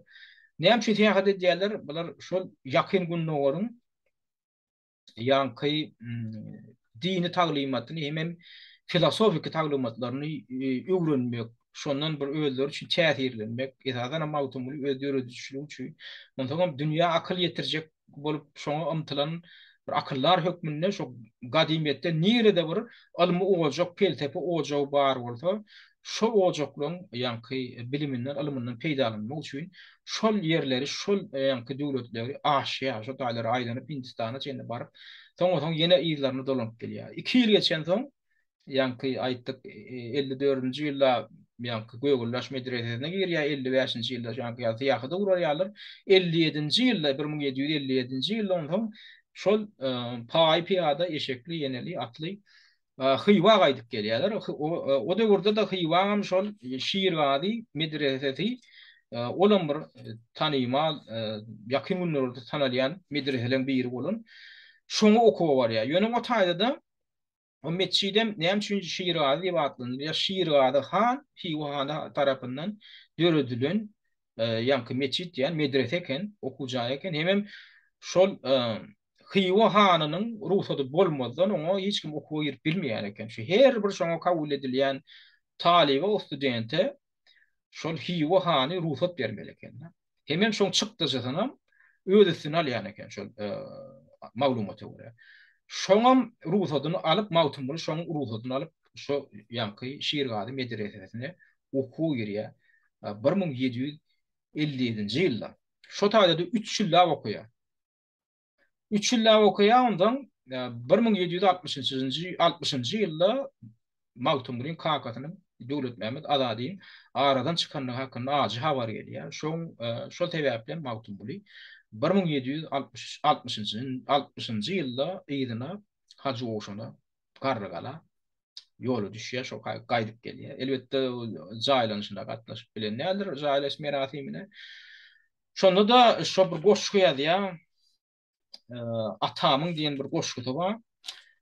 Şol gynanjyny şonda beýan edýär. 60 ýaşda Nowruz güni luýly turdu ajal ýolun tutdu atamyň. Bu dünýäniň işi beýlemiş beli ömrüniň tanapyn kesse atamyň diýip Magtumuly. Atamyň goşgusyny şo ölümine bagışlaýar Döwlet Mähmet Azadiň. Magtumuly gizleferiň bar işte, kämil tapdan kıl gullugyň terişde, magşar güni elbet girer behişde, her kimçinden bolsa dost atamyň diýär. Şu diýär atamy diýär, men kakamy diýär, özüne ýüregine dost hökmünde kabul eden adamyň öden behişde girer diýip atasyna ýöne atasy bolan üçin on ýaly ýokary baha bermek däl, ýa gaýtşym ýaly atasy şeýle kämil adam alym din urundanam, adaty dünýäni alym urundanam şeýle kämil adam bolan hemem halk için ne öz adam kärçiligi sebäpli adam kärçiligi üçin uly hormatdan peýdalanýan şeýle ahun adam bolan üçin özi Magtumulyň öden şo atasyna şolar ýaly ýokary baha berdi. Soň ýankaýjym ýaly Magtumuly şondan soň gaýdyp gelenden soň 1760-njy ýylda gaýdyp geldi diýdik da, eýem oňa döwreçeni 36 ýaşan bolýar Magtumuly. 1724-nji ýylda dowlan bolsa, 1760-njy ýylda da Şirazi medresesini tamamlap gelen bolsa, diýmek 36 ýaş bolýar. Indi şo käbir tarihçiler aýtmagyna görä şoňa çenli Magtumuly öýlenmädir. Ödem öz oğuda şu meňli diýip bir gyýda aşyk bolýar, şoňa başlap bir giden goşgularam diýýär, şo taýýa deden döwründe. Baran ýerinde de bu goşgularam şo taýda galdyr. Ýa ony nusgalap alyp galýarlar, şoň üçin hem şol köp taýýa dedeniň üçin hem şeýle öňjeli, önümli işlän üçin şular ýadypam. Goşgulary hemme ýerde galýar. Bir hiwada da galýar, epesli gol ýazmasyn, bunu göçürip alýarlar aýak aldygyny. Bagçylar bagş edip, aýdym edip eýem şol ömrü şol diýirik bu ady o adasy ýakyn gününe görä merkeze aýýar. Şol Buharada okan döwründe o taýda bunu goşgularyny göçürip alyp, şo taýda taklaýarlar, gol ýazmalar fonduna däýär hem Taşkentde de Buharada da taklanýar. Diýmek şo taýlarda da galdyk gaýdypdyr. Şoň üçin şoň giňden ýaýramagynyň sebäbi Magtumuly bir ýerde oturup goşu ýazmandy. Şo baran ýerine şoň goşgularyny okanyna ýanky çekişmelere gatnaşypdyr. Şular ýaly şahirlaň bir üçmelerine gatnaşyp özüni tanadypdyr, halkyň içinde dinlenipdir. Onam aýak aldygyna ýazyp hat towat bilýändir. Ýazyp alyp gol ýazmalar şeýdip saklanyp galýar. Magtumulyň öýde ýazmasa da ýanky şonu göçürip dilinden alýarlar. Soňunny Magtumuly şeýdip ýan gaýdyşym ýaly 36 ýaşyndy. Hacı Oşana gaýdyp gelýär garrygala. Şondan soň öýlenipdir diýilen gurrun bar. Ondan soň şo döwürde Magtumulyň ýene bir gynanýan adam. Ömründe tragik bir waka hökmüne alamatlanan birim wakalaň birim. Magtumulyň ulu agasy Abdullah alamana gidende şo taýda Eýrana alamana gidende ýetir alyp direkti diýdi. Soň oň ýylyndanam ýanky tugulaç hökmüne şonu ýylyna almak üçin ikinji bir agasy gidýär, Mähmet Sapa gidýär. Olam gaýdyp gelenim. Ana şonam Magtumuly öz goşgularynyň birini beýan edýär. Bular gelmedi diýip ýürüýçi şoňa bagyşlap goşgu ýazýar. Gönü onu bile gitti Abdullah. Hemme giden geldi, bular gelmedi. Mähmet Sapa gitti, kömek vermäge. O da onlar geldi, bular gelmedi diye. İki tane ağasını edip bitirýär. Ağasının çağaları galýar. Magtumuly şonno gaýdyp gelenine, Şirgazydan gaýdyp gelenine eýleýän meňliğini başga bir ýerine äre beripdirler diýip gurrunga. Şoň üçin mawtumuly meňde öýlenip bilen ok. Şonda akça diýip bir dul aýala öýlenen nuga hakynda mawtumuly maglumat bar. Indi şo akça diýilen aýal mawtumulyň ulu agalarynyň biri şo ya Abdullah ýa-da şo ýanky Mehmet Safa diýilen agasynyň aýaly bolmaly diýerler.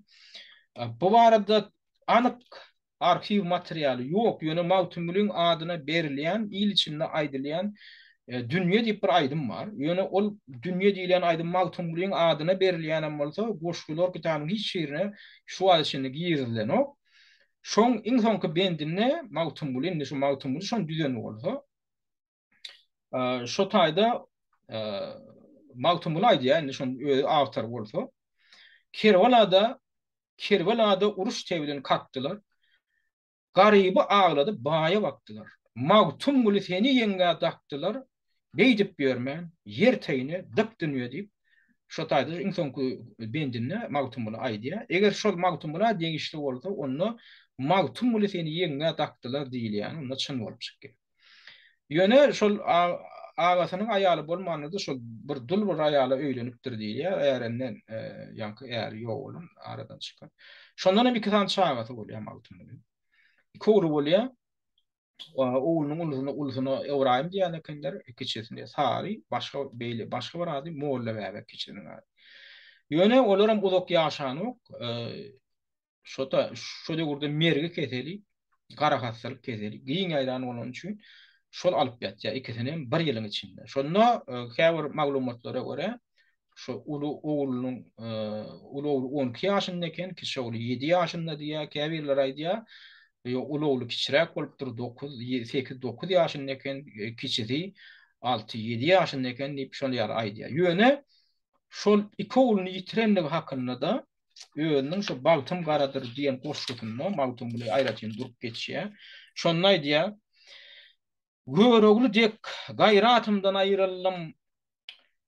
Goşalyp men kuwwatymdan aýryldym. İki diýdem, zürýadymdan aýryldym, rehmeden bolmady. Baltym garadyr. Şamuň seher ýata bilmän parahat, ýüregim telmuror, köňlüm bitakat, käbem, kıwlam, gardaş boldular wepat, rehmeden bolmady. Baltym garadyr. Şuňda görýänmi? Şu goşuny ýalan döwründe eýýäm iki agasyndan mahrum bolupdyr. Ejesinden mahrum bolupdyr, kakasyndan mahrum bolupdyr. İki diýdem, zürýadymdan aýryldym diýip iki tane oğlundan mahrum bolupdyr. Ime onlar gojulukda ýalan goşgularynyň biri bolmaly şu. Şu taýda 60 ýaşy şol 60-a azmurdy gartaşdy salym diýilýän ýerine de şonu 60-a eýýäm 60-a aýak basandygyna diýmek şu 60 ýaşynda ýalan goşguty bolýar. Şo taýda meňliğine magzak geçýär. Gama erkim berdim, huşum dargatdym. Saray weýran kerwenimi uğratdym. Meňli hanım aşk söwdasyn unutdum. Rehmeden bolmady baltym garadyr. Şo meňliğine unutmaly boldum diýär-de baltym gara boldy diýär. Şunlar ýaly şahsy maglumatlaram galdyryp gidipdir öz ömrü barada şo goşgularynyň içinden öwrenip şonu çimtap öwrenseň tapıp bolýar, öz ömrü barada birden şunlar ýaly maglumatlar goýupdyr. Şuňa edem tarihçilere de, etnografçylar, alimlere de şular ýaly maglumatlar uly ýardam berýär. Şoňa düşünmäge mawtum bolýar, öňünde näil wakalar bolup geçipdir. Şoň üçin öwrenmeli. Öwrenmeli zatlaryň şular ýaly zatlar üçin öwrenmeli. Indi mawtum boly ýa-ni gaýdyşymy diýäli goşgularyny şu halkyň içinde şey edip ýaýradýar, uly gollugdan peýdalanýar, eýem diýri kaşary halk öz arasynda paýlaşýar, eýem bagşylaň diline geçýär. Bagşylaň diline geçen tamam sen eýem o döwürde sen telewizionyada ýok, adam ýok, şo döwürüň telewizionyasy ýasaty, telewizionyasy şo bagşylaň dili diýmek. Şey dabarata daha gaşýar mawtum. Indi mawtum boly ýan gaýdyşymy diýäli bu biografiýasy biraz üýtledildik 1807-nji ýylda aradan çykdy diýip ýanky indi berýärler-de mawtum boly umumyň aradan çykan döwrüni. Beýle diýmek 83 ýaşan diýmek bolýar. Indi soň mawtum boly aradan çykandan soň şoň döredijiligi öwrenip başlananna İlkincilen biri bolup, hani Ýewropa ýetiren kim bolýar? O Ýewropa ýetiren ýanky Magtumulyň aradan çykandan soň gatken wagt bolany only eger hakykatdan 1807-nji ýylda aradan çykan bolsa 8-nji ýaşynyň içinde. Diýmek 1842-nji ýylda şo taýyk etrek gurgun sebitine paça, Orset paça imperiýasynda şol döwürde işlän günnägöri öwrenji hem edebiýatçy, ýöne öz asly Polşadan günnägöri öwrenji hem türki dillerde gurulap bilýän bir alim var ya. Şu Türk gargala sebitine. Maglumat toplaýar, hem paça imperiýasyna dilmaç bolup işleýär. Şular ýaly bir etnografi hökmünde tiýahat edenine Magtumulyň bir näçe goşgusyny şo taýdan ýazyp alyp gaýdýar halkyň dilinden. Şonam soňdan bir bu wakada 1833-nji ýylda bolýar. 1833-nji diýmek Magtumulyň 1807-nji ýylda aradan çykan bolsa, şo taýda bir 20 näçe ýyl geçenden soň tähäçe gat köp wagt geçmedik bolýar da. Eýem şo döwürde Magtumulyň dawarasy şeýle daha aşan üçin şoňa üns berip hem şu Pars imperiýasy görünmede türkmen dilinde, türkü dillerde goşguyadan, şygyryadan şahirleň döredijiligi öwrenip şolaň hatarynda Magtumulyň hem şu döredijligine şular ýaly halk içinde uly ähmiýet berilýänligi üçin şu Pars şahirleriniň eserleri bilen bir hatarda Magtumulyň hem goşgularyny şol ýanky Aleksandr Hodzeko Boreyko diýilen adam, Hodso Boreyko diýilen ýanky alim, polyak alimy alyp gaýdy. Soňradan ony 1842-nji ýylda ýanky şol bir näçe goşgusyny bagşlaň 1833-nji ýylda şu ýankyny alyp gaýdýar, eserlerinde 1842-nji ýylda muny çap etdirýär. Şo barada şolam ýanky 3 tane goşgusyny çap etdirýär, olam Londonda çap etdirýär, ingliz diline şonu terjime edýär. Öýle türk olup bolan üçin, türkmen diline de düşünen üçin şonu türkmen dilinden ingliz diline geçiripdir. Şo inni Bay Muhammed Garriýewiň tasdiklamagyna görä şol arhivde ýeniden saklanýan bolmaly. Ödem şutada görkezlenim şu goşgular ýanky çap edilen kitabyň, o çap edilen kitap 1842-nji ýylda çap edilen kitap Pars poeziýasynyň görnükli wekilleriniň eserleri diýip bir eser çap edilýär. Şoňam 379-njy sahypasynda Magtumulyň bir goşgusy 398-nji sahypasynda ýene iki tane goşgusy yerleşdirilýär. Şo goşgularyň anyk haýsydygy hakynda gurrun bolanyna şo goşgulary arhivde gören alimler tasdiklamagyna görä Magtumulyň duýda mehmanlar diýen goşgusy, galmadlar diýen goşgusy hem sil galmad diýen goşgusynyň terjimeleri, ingliz diline terjimeleri. Şo häzirem Londonyň arhivinde, gol ýazmalar arhivinde saklanýar. Diýilip, şunu öz döwründe belli alymymyz ýanky belli geçýärde öz ýanky Magtumulyň kitabyna beren girişinde. Inni ýene bir zat, ýanky şu Bay Muhammed Garriýew şu goşgular Magtumulyň goşgularyna ýygyndasyna beren girişinde agdýar, bir kısan girişinde şo barada. Inni bula ilkinji Ýewropa düşen goşgular diýdik Magtumulyň. Ondan Magtumulyň umuman döredijiligi ýakyn günnäger alimlarynyň hem Ýewropa alimlarynyň günnäger öwrenji alimlarynyň birisini ýönde çekipdir. Soňky biri, buna üns beren alimlaryň biri 1862-nji ýylda Kazan hem Peterburg üniversitetlerine öz döwründe Kazan hem Peterburg üniversitetlerine günnäger öwrenji alim hökmünde professorlyk derejesine ýeten Ilya Nikolaýewiç Berezin Magtumulyň bir näçe goşgusyny çap etdi. Indi Magtumulyň goşgularyny ýa-ki Ilya Nikolaýewiç Berezin ony Magtumulyň goşgulary hökmünde nädip çap edýär? Ony yankı Treska Hrestamatiya diýen at bilen çap edýär onu. Şoň içine Magtum Bulyň iki yankı bir giden türkü dilli şahirler goşularyny yerleşdirýär. Şo Ullukan iki tomluk kitabı. Şonu da Magtum Bulyň bir näçe goşgusyny ikinji tomunda yerleşdirýär. Şolam Kazanyň Tatarstan Respublikasynyň Kazan şäheriniň gol ýazmalar fondunda yerleşdiriler.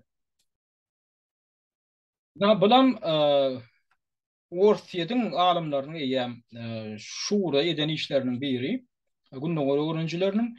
Ondan soň 1863-nji ýylda Wengriýadan Berkede Adia Armini Van Bere diýip bir professor gelýär, gündoğar öwrenji. Oň asly öýde Slowakiýada doglan ýewrey maşgalasyndan. Soňul Budapeşte Wengriýa, Awstria Wengriýa şol döwürdäki esasy merkezlerinden biri bolan Budapeşt şäherine barýar.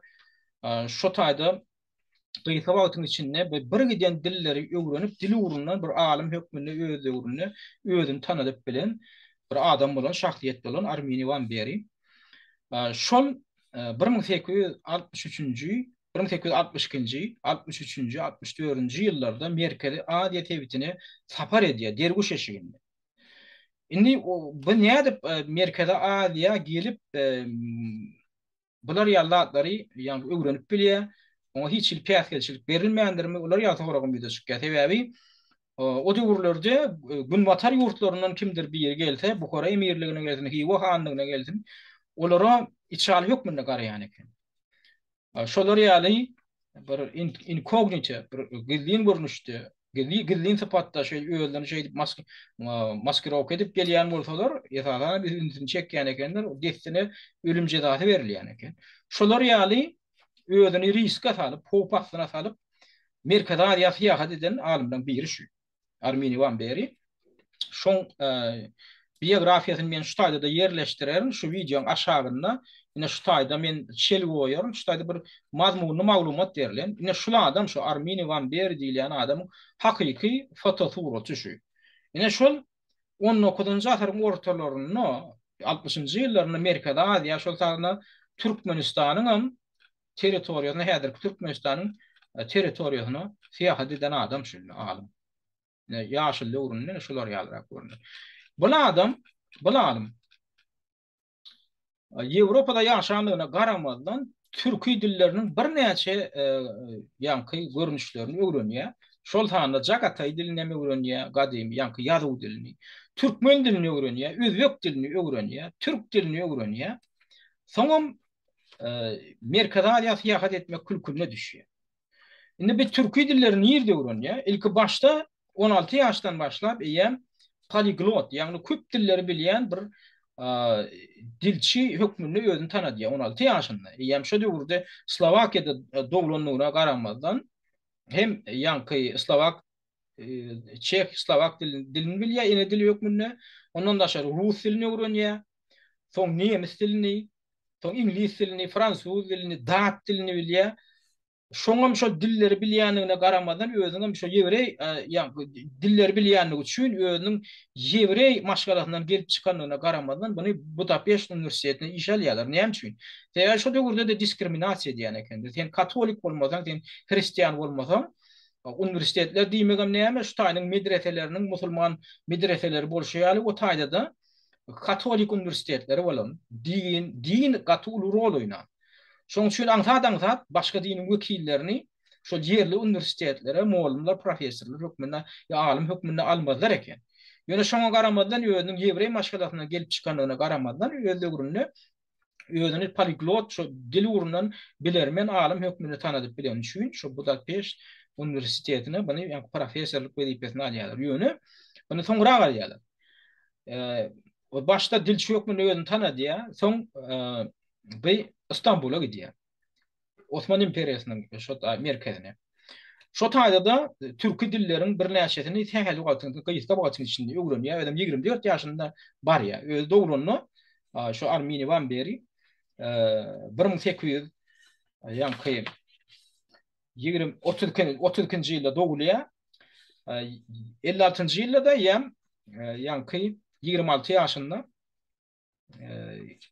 Ola da var ya. İstanbul'a var ya. Şo taýda ýam 26 ýaşynda dilçi alim hökmünde özüni tanadýa, çekişmelere gatnaşýa, eee, dili urundan maglumatlary ýygnap etnografi hökmünde kitaby çap etdirýär. Ýagny türk hem nemis sözlügini çap etdirýär.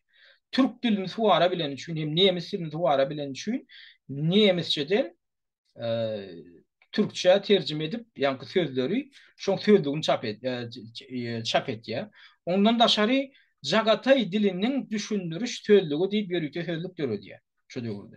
Şey diýip özüni tanadan üçin gyýsa wagtyň içinde buny buna ýa Osman imperiýasynyň ministrleri ünferýär. Ünfer bonan Osman imperiýasynyň daşary işler ministrligi ýa-ni Armeniýa van berini hattat hökmünde yani sekreter hökmünde iş alýarlar. Näme üçin onu iş alýar? Sebäbi on Ýewropa dillerini ol bir giden dilleri suwara bilýär. Gunnowar dili türki dilleriniň bir giden görnüşlerini ýa bilýär. Şoň üçin buny hattat hökmünde bir spesialist hökmünde garky seýrek bir alim hökmünde ulanmaklygy bolar amatly görýärler. Hakykatdan gaty seýrek o döwürde bunlar ýaly sowatly adam tapmakly. Şeýdip 1861-nji ýyla çenli şo taýda ýani bolýa 56-njy ýyldan ýani 5 ýylda şo taýda bolýar agyrsyň ýene de Budapeşte gaýdyp gelýär. Ýene bu gedek gaýdyp gelenni bunyň Budapeştiň hem ýani Ilymlar Akademiýasynyň çlen korrespondenti diýilen wezipe belleýärler. Alim hem korrespondent hökmünde işler ýaly. Soňra bir ýörüýte bir wezipe bilen gaýdy. Bilaýda men Merkada gitjek indi diýär. Men şo taýynyň yerli medeniýetini hem şo taýynyň sungotuny hem poeziýasyny hem arhivlerini öwrenjek. Şo taýdan alyp bilen adamy meni getirjek diýär. Buny şo Gunnowryň esasany Merkada adyan medeniýeti gaty ünsüni özüne çekýär. O bilenmek näme bilen baglanyşyklygyny. Ona şeýdip ýene de İstanbul'a gaýdyp barýar. İstanbul'dan tam Demirgadaga ýanky Trabzon şäherine barýar. O taýdan hem Pars imperiýasynyň paýtagty Tehrana barýar.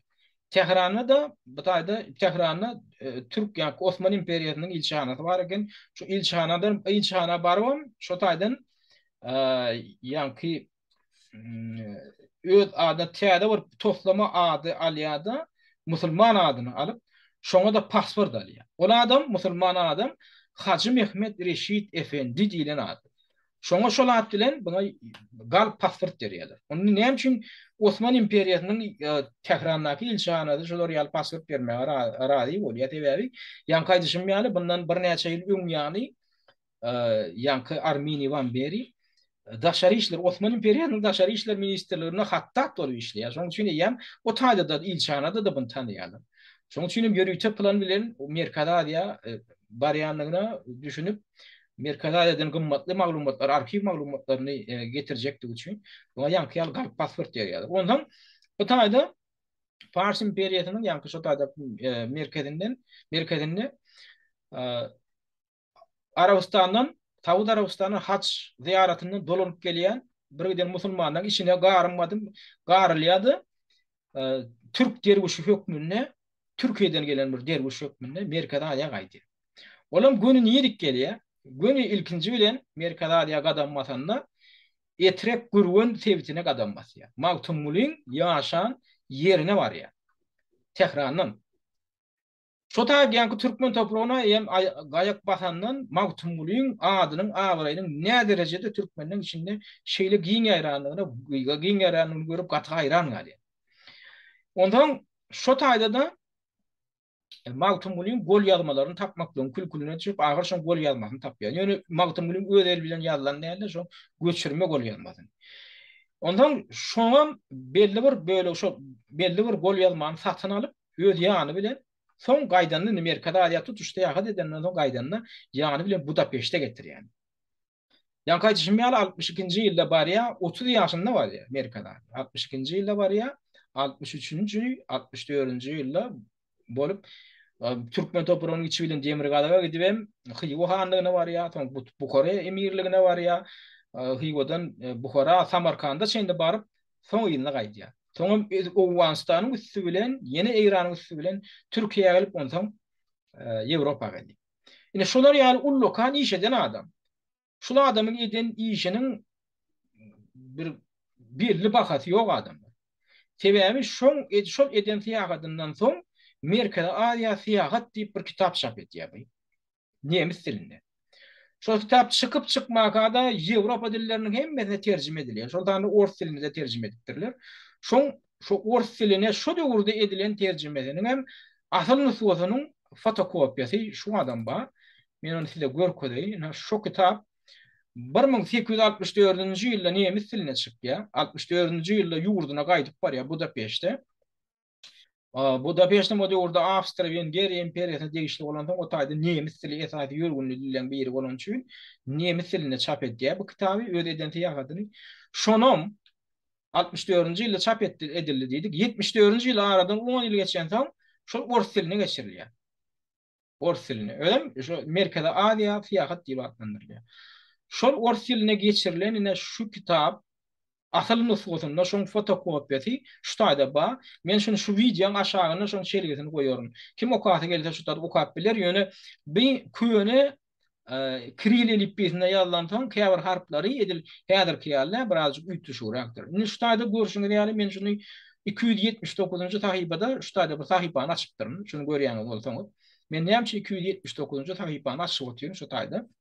Oň sebäbi bar. Şu taýda şu kitabyň 279-njy sahypasynda Armini van Beri mawtumuny hakyny gurrun edýär. Türkmen topragyna barşy barady gurrun edýär. Türkmeniň hil häsiýetleri barady. Epesli bölegini şoňa bagşlaýar. Ýöne 279-njy sahypasynda mawtumula mawtumulyň awraý türkmeniň içinde şeýle uly kendiýär. Bu goşgularyny aýdym edip diýär. Goşgularyny ýa tutup şeýle bir buňa ähmiýet berýän ekenler. Men ananjyma görä diýär. Mawtumulyň şygyrlary diýär. Gurhandan soň ikinji bir eser bolup, ören köp ýaşajakdyny men göz ýetirdim diýär. Şo taýda diýär. Gurhandan soň diýär, Mawtumuly türkmeniň içinde ikinji derejedäki zat bolup durýar diýär. Öýlem şo taýda ýene bir zat öňsürýär. Mawtumuly ýan bu şahyr diýär. Men şuta gelen döwrüm diýär 1863-nji ýylda gelen bolsam diýär. 63-nji ýylda şo gurrun diýär da ýanky wakam. Mawtumuly 80 ýyl töwereg mundan öň dünýeden ötüpdir diýär.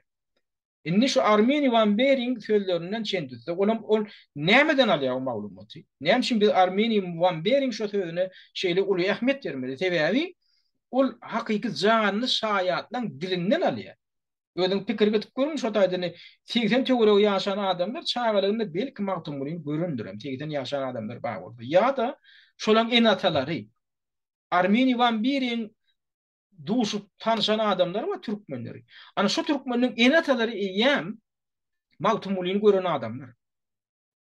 Şolaryň dilinden şolar aýdýar. Mawtumuly 80 ýyl töwereg mundan ozul şu taýlarda ýaşap dünýeden ötdi diýip. Öden baran ýerem ýanky şo gurrun edýän şo ýagdygyny alyp şo maglumaty alan ýerem Mawtumulyň ýaşan ýeri. Etrek derýasynyň men nemesinde tebitinde Etrek derýasynyň kenarlarına yerleşen ovalarda men niye gurrumda şolamda şu maglumaty aldım diýip şu taýdym gurrum edýär.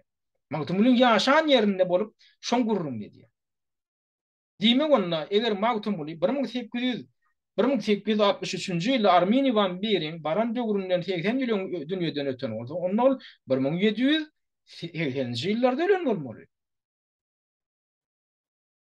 Ýöne näme üçin onu soňky biziňine tarihçi alymlarymyz 1807-nji ýylda aradan çykypdyr diýip oň üstüne Mawtumulyň hakyky onda aradan çykan döwründen hem ýene bir 20 ýyl üstüne töwereg ýyl goşup 1807-nji ýylda ölen edip görkezýär. Şuňa da meni jedelli bolup çykýar. Demek Mawtumuly belki ýerräk doglandyr. Ýöne aradan çykanda 1880-nji ýyllaryň ortalarynda 90-njy ýyllara ýakyn döwürde belki aradan çykandyr. Diýilen pikirdir. Yani 19-njy asyryň başyna şendi ýaşan däldir diýip. 19-njy asyryň başy bolup çykýar ýa. Ona berilýän ömrüm ýanky aradan çykdy diýilýän döwür. Indi ýanky aýdyşymyz ýaly men şu Armini van Bering şol eden tiýahat hakynda şu ýazan kitabyna men salgyny goýarym. Merkede Aziýa tiýahat diýilen. On täze variantam bar. Oňa da men salgyny goýarym. Täze bar. Iki variant. Ýanky bir ýanky asıl nüskası Ors diline tercüme edilen 1874-nji ýylda çykan fotokopiyasy, şu kitabyň fotokopyasyna salyp goýar. Hemem has soňky döwürde düşnükliräk dilde kirillisçede ýa-da döwür kirillisçesinde ýazylan oňa salgysyny goýup bilen. Kime gydykly bolsa girip okap görsinler, gydykly zatlar gatyp köp. Inni ondan soň Armeni van Bering bir edeni işi, bu lokani işi. Inni ondan soň Armeni van Beriden soň belki 1800 hakykatynda Maktum Bulinginni goşgularyny bira ýatlaya, ýa-ni ýatlamalar kitabyny aýtdykda Amerikada ýa. Ýöne gol ýazmasynam ýany bilen alyp gitdi diýdik, şeýlemi? Gol ýazmasynam Maktum barandan soň Budapeşte barandan soň aradan bir 10 ýyldan gorak wagt geçen soň aýratyn kitap edip çykarýar Maktum Bulingin goşgularyny, ýa-ni Armeni van Beri. O goşgunam yani kaçım yani Niyemis diline tercüme ediyor. Niyemis diline tercüme edip şu koşullarının o norçosunu Armeni van Beri çaptan çıkarıyor. Yine şunun lokan şun bitiren işlerinin biri şun neticesinde de yem Avrupa halkı Niyemis dilli ilatı yem Mautumuli Prağı değil yani kimdi? Ne hil akıllar olan şun yem boşluğunu Niyemis diline şunu yem okap biliyorlar. Şu diyor. Tarihçi alimlerin aýtmagyna görä şu kitap şuň kugun Germaniýanyň Leipzig şäheriniň arhivinde saklanýan bolmaly. Şu çykanda da çap edileninde de şu Germaniýanyň Leipzig şäherinde çap edilýär. Ödem jemem 81 sany goşguny türkmençeden nemisçe geçiripdir. Dol goşguty bagşlar 81 31 goşguny. 31 goşguny çap edýär. Doğruluğuna hemen 9 tane goşguyun belli bir bölüklerini çap ediyor. Neticede cemi 40 tane goşguyunu Nemis diline çap ediyor. Şu kitabım şu kununa Germaniýanyň arhivinde de saklanýan şu kitap. Yani olam 1879-njy ýylda çap edilýär. Diýmek 1864-njy ýylda öz watanyna gaýdyp baran bolsa, aradan doğrunlu 10 ýaş geçen soň çap etdi bolýar. 1879-njy ýylda da Maktum Buling şol goşgular kitabyny ilkinji berip Nemis diline çap edýär. Inni bundan soň ýene esasy çap edip Maktum Buling dörejijigine ün veren adamdan biri hökmünde Orsiýet alimy, Rus alimy Nikolay Ostroumow'un edeni işini ýatlamaly bolýar. Nikolay Ostroumov 19-njy asyryň ahyrynda 20-nji asyryň başlarynda Maktum Buling dörejijigini öwrenen diňe bir Maktum Buling däl, umumyň türkmeniň klassik şairleriniň ençemesiň beýlekleriniň dörejijigini öwrenen hem şolary çap edenden biri. Nikolay Ostroumow'un öýüdi asly Orsiýetli ýönel Kazan Universitetinde şo döwürde dini universitet Kazanyň ullukan okuwjalarynyň biri hökmünde tanalan. Şonu Nikolay Ostroumov 1866-njy 70-nji ýyllarda Kazanyň şo dini akademiýasyny okuýar, soňam şo taýda molum bolup işleýär. 1870-nji 77-nji ýyldan başlar. Soň Ostroumov şo döwürde şoň etaat halipalarynyň biri hökmünde de Gordi Semyonov Sablukov diýilen professor tanalýar. Bu adam ýönemene adam däl. Gordi Semyonov Sablukov, ýa-ni Nikolay Ostroumow'un halipalarynyň biri. Bir arabist. Gordi Semyonov Sablukov şol Kazanyň teologiýa akademiýasynda işleýän professorlaryň biri. Ýöne öz döwrüne Arap ýurtlaryna seýahat edip, Sarywda Arabistana da seýahat edip, Arap dilini suwara içini öwrenen, hem Gurhanyň dilini öwrenen alimden arabistden biri. Şonuň ilkinji bolup, ýa-ni Sablukov Arap dilinden Gurhany Ors diline geçiren terjümeçi hökmünde özüni tanadan alim. Arapça alim, hem ýakyn günnäger öwrenji, günnäger şunas hökmünde tanalan adam. Şol ana ýa-ni Nikolay Ostroumow'a halipalyk eden professorlaryň biri. Nikolay Ostroumov şondan hem ýakyn günnäger bolan ýa-ni günnäger baradaky düşünjesini, islam dini baradaky düşünjesini, hem ýakyn günnäger edebiýaty baradaky düşünjesini giňeltmekde de şoň Gordi Semyonov Sablukov'un bullukan rolu bar. Hem Nikolay Ostroumov diňe bir türki dillerini suwara bilmekde, Arap dilini suwara bilen. Şoň netijesinde de şol bilimin netijesinde de Nikolay Astromov Rab Guzynyň Kasasul Enbiya diýen, ýani peýgamberler hakynda kassa diýen kitabyny arapçadan orusça geçiren alymdan biri. Ana şol alym, indi şol Nikolay Astromov şular ýaly görnükli alym magtumulyň dörejiligini öz döwrüne ünsürtdirýän 19-njy asyryň ahyrynda. Olam magtumulyň soň goşgularyny bilnädip ele salýar. Bir Taşkent'e gelýär. Taşkent'te bunu yürüte Magarif uğrunun spesyalist hemen bunun uğraşına hükmünde bunu işe çağırıyorlar. Taşkent'te de yani şu dövrde eyyem Padşah imperiyeti Padşah imperiyeti öz ağalığını şu tayda taklan için teğer okuyucular açılıyor, yeni ediliyor, alınmasa o da bilime ulu ün veriliyor. Şu tayda Magarif Ministerliğinin inspektörü bolup işliyor ilki. Yankı Nikolay Astromov. Soňam muallimliň kämilleşdiriş mektebi diýip ýa-ni akademik seminary diýip bir okujaý öğretilýär. Şonda muallim bolup işleýär. Ödem 1877-nji ýylda ortaýa Daşkentde gelýär. Destine özüni tanadýar, hem köp tarapdaýyn bir alim hökmünde. Şoň üçin onu ilki Magarif Ministerligine bunu iş alýarlar. Soň onu ýa-ni muallimler kämilleşdiriş mektebinde muallim edip belleýärler. Soň onu direktor edip belleýärler ýa-ni seminaryň. Soňam 1883-nji ýyldan başlawan Turkmenskaya tuzemnaya gazeta diýip ýa-ni rus dilinde adlandyrylýar gazetyň öz adyny. Ýöne şo gazetde Türkmen klasik şairlerinin dörediciliği barada birden maglumatlar ýerleşdirilýär. Indi bu gazetyň özü ullukan bir gazetyň bir bölegi hökmünde çap edilip başlanýar. Sebäbi 1870-nji ýylda intek ýa-ni Nikolay Astromov Taşkentde bar marka Türkistan Vedomosti diýip bir ullukan bir giň öwrümli gazet çap edilýän eken. Olam özbek hem gyrgyz dillerinde. Ondan ýa-ni Nikolay Astromov barýada türkmen dili ýetmeçilik edýär. Şu gazetde näme üçin türkmen dilini işlet bereňiz ok diýip, ondan buňa tawşarýarlar. Sen özüň material tapyp bildiň, ýygnaپ bildiň, onu türkmen diline de beriber diýerler bunu. Olam näme diýär? Ýa-ni şol Türkistan Vedomosti diýilýän bu gurumly gazetyň bir kısan ikişan tahypasyny Türkmen dilini, edebiýatyna, umumyň taryhyna bagışlanýan bir gazet hökmünde şoňa goşmaça ýa-ni gazetyň bir bölümi hökmünde ki şoň bölümle öz jogap berýär.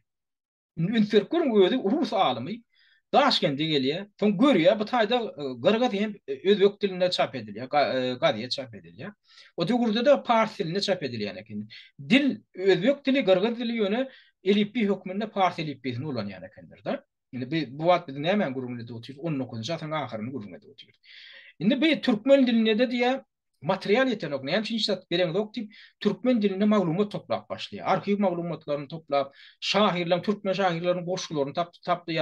Onuň üçin näme etmeli? Birden iş etmeli. Medreselere aýlanmaly, halkyň içine aýlanyp den etnograf hökmünde, tarih öwrenji hökmünde ýa-ni maglumatlar halkyň dilinden ýygnamaly. O goşgulary.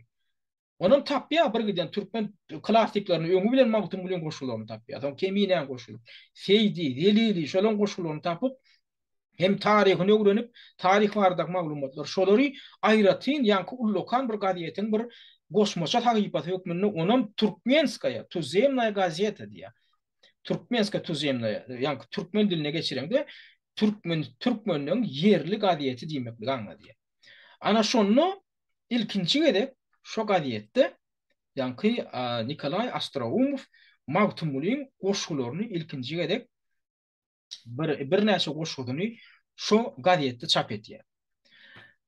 Ondan soň olam o wakada ýa-ni 1900 ýalňyşmaýansam 1900 näçinji ýylda häzir bagşlanýar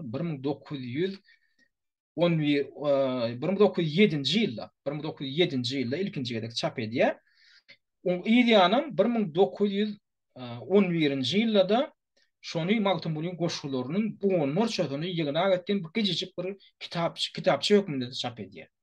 Ýöne olam fars dilinde çap edilýär. Näme üçin tebäk o döwürde Merkada Adya'da çap edilýän zatlar, Merkada Adya dillerinde, türkü dilinde çap edilse de ýöne yankı ýazyw dili hökmünde parsel bolan ýani eken. Şoň üçin parseline çap edýär. Ondan o gaziýeti okap bilýänler näme? O döwürde parselini okap bilýän adamlar, sowatly adamlar okuyan ekenler.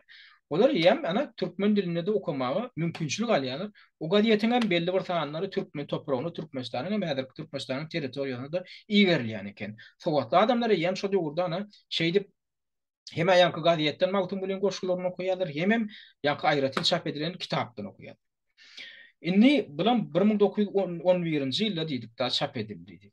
Ondan şoň ýaly 1912-nji ýylda Mawtymlyň ýene goşgular ýygnasy Astrahan şäherine çap edildi. Onu çap edenem Astrahan Türkmenlerine Türkmen Ahun Abdurrahman Seyitniyaz oğlu diýen ekenler da Abdurrahman Gıyskaca Niyazi Abdurrahman Niyazi diýip ýene bir ad bilen tanalýan eken. Ana şol öýle magarify şäheri Mollum hem magarify şäheri şol Astrahan ilatynyň içinde Türkmenliň içinde Mawtymly saklanan Mawtymlyň goşgularyny ýygnap toplap şonu aýratyn bir kitap hökmünde olam çap edýär. 1912-nji ýylda çap edýär. Ni Astrahan Türkmenlerinin arasında Mawtymly goşgusyny ýadyp saklanýar. Ýa-da ýön kaýdyşym ýaly Mawtymly şu Şiraz medresesinden gaýdyp gelenden soň öýlenýär. Öýlenenden soň bir epes wagt geçen soň ýa-da 2 çagaty bolýar. 2 çag bagşlan 2 çagatyny aldyr ýa keseli.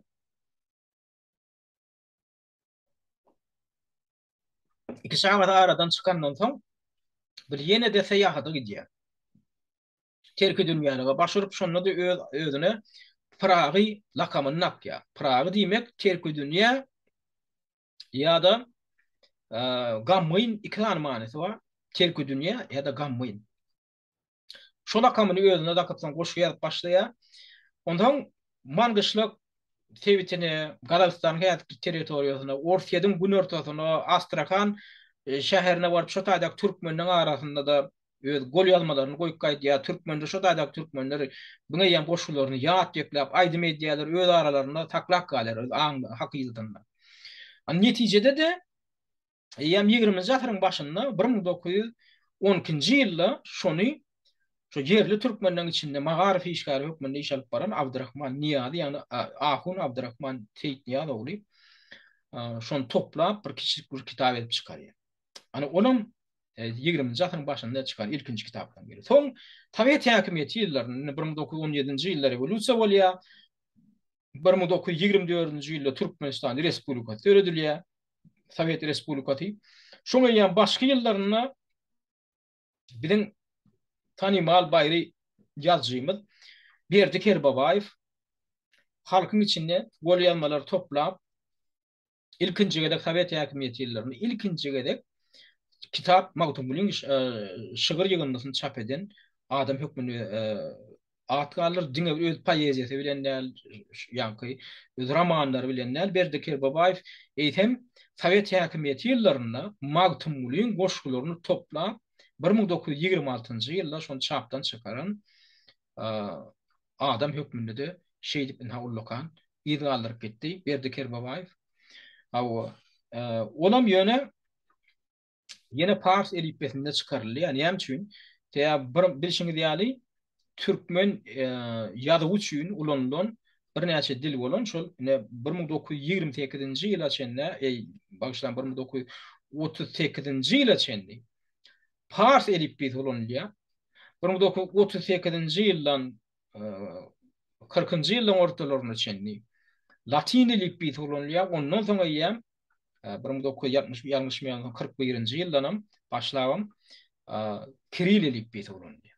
Şoň üçin Berdiker Babaýew 1926-njy ýylda çap edildi. Berdiker Babaýewiň öz döwründe medreseleri gutoran soň Sovet okuwjaýynyň bilimini alýar. Ýöne o döwürde de türkmenliň içinde esas ulanýan elipbi Pars elipbesi bolýar. Şoň üçin şo ýa kitabam Pars elipbesinde çykarýar, türkmen dilinde çykarýar.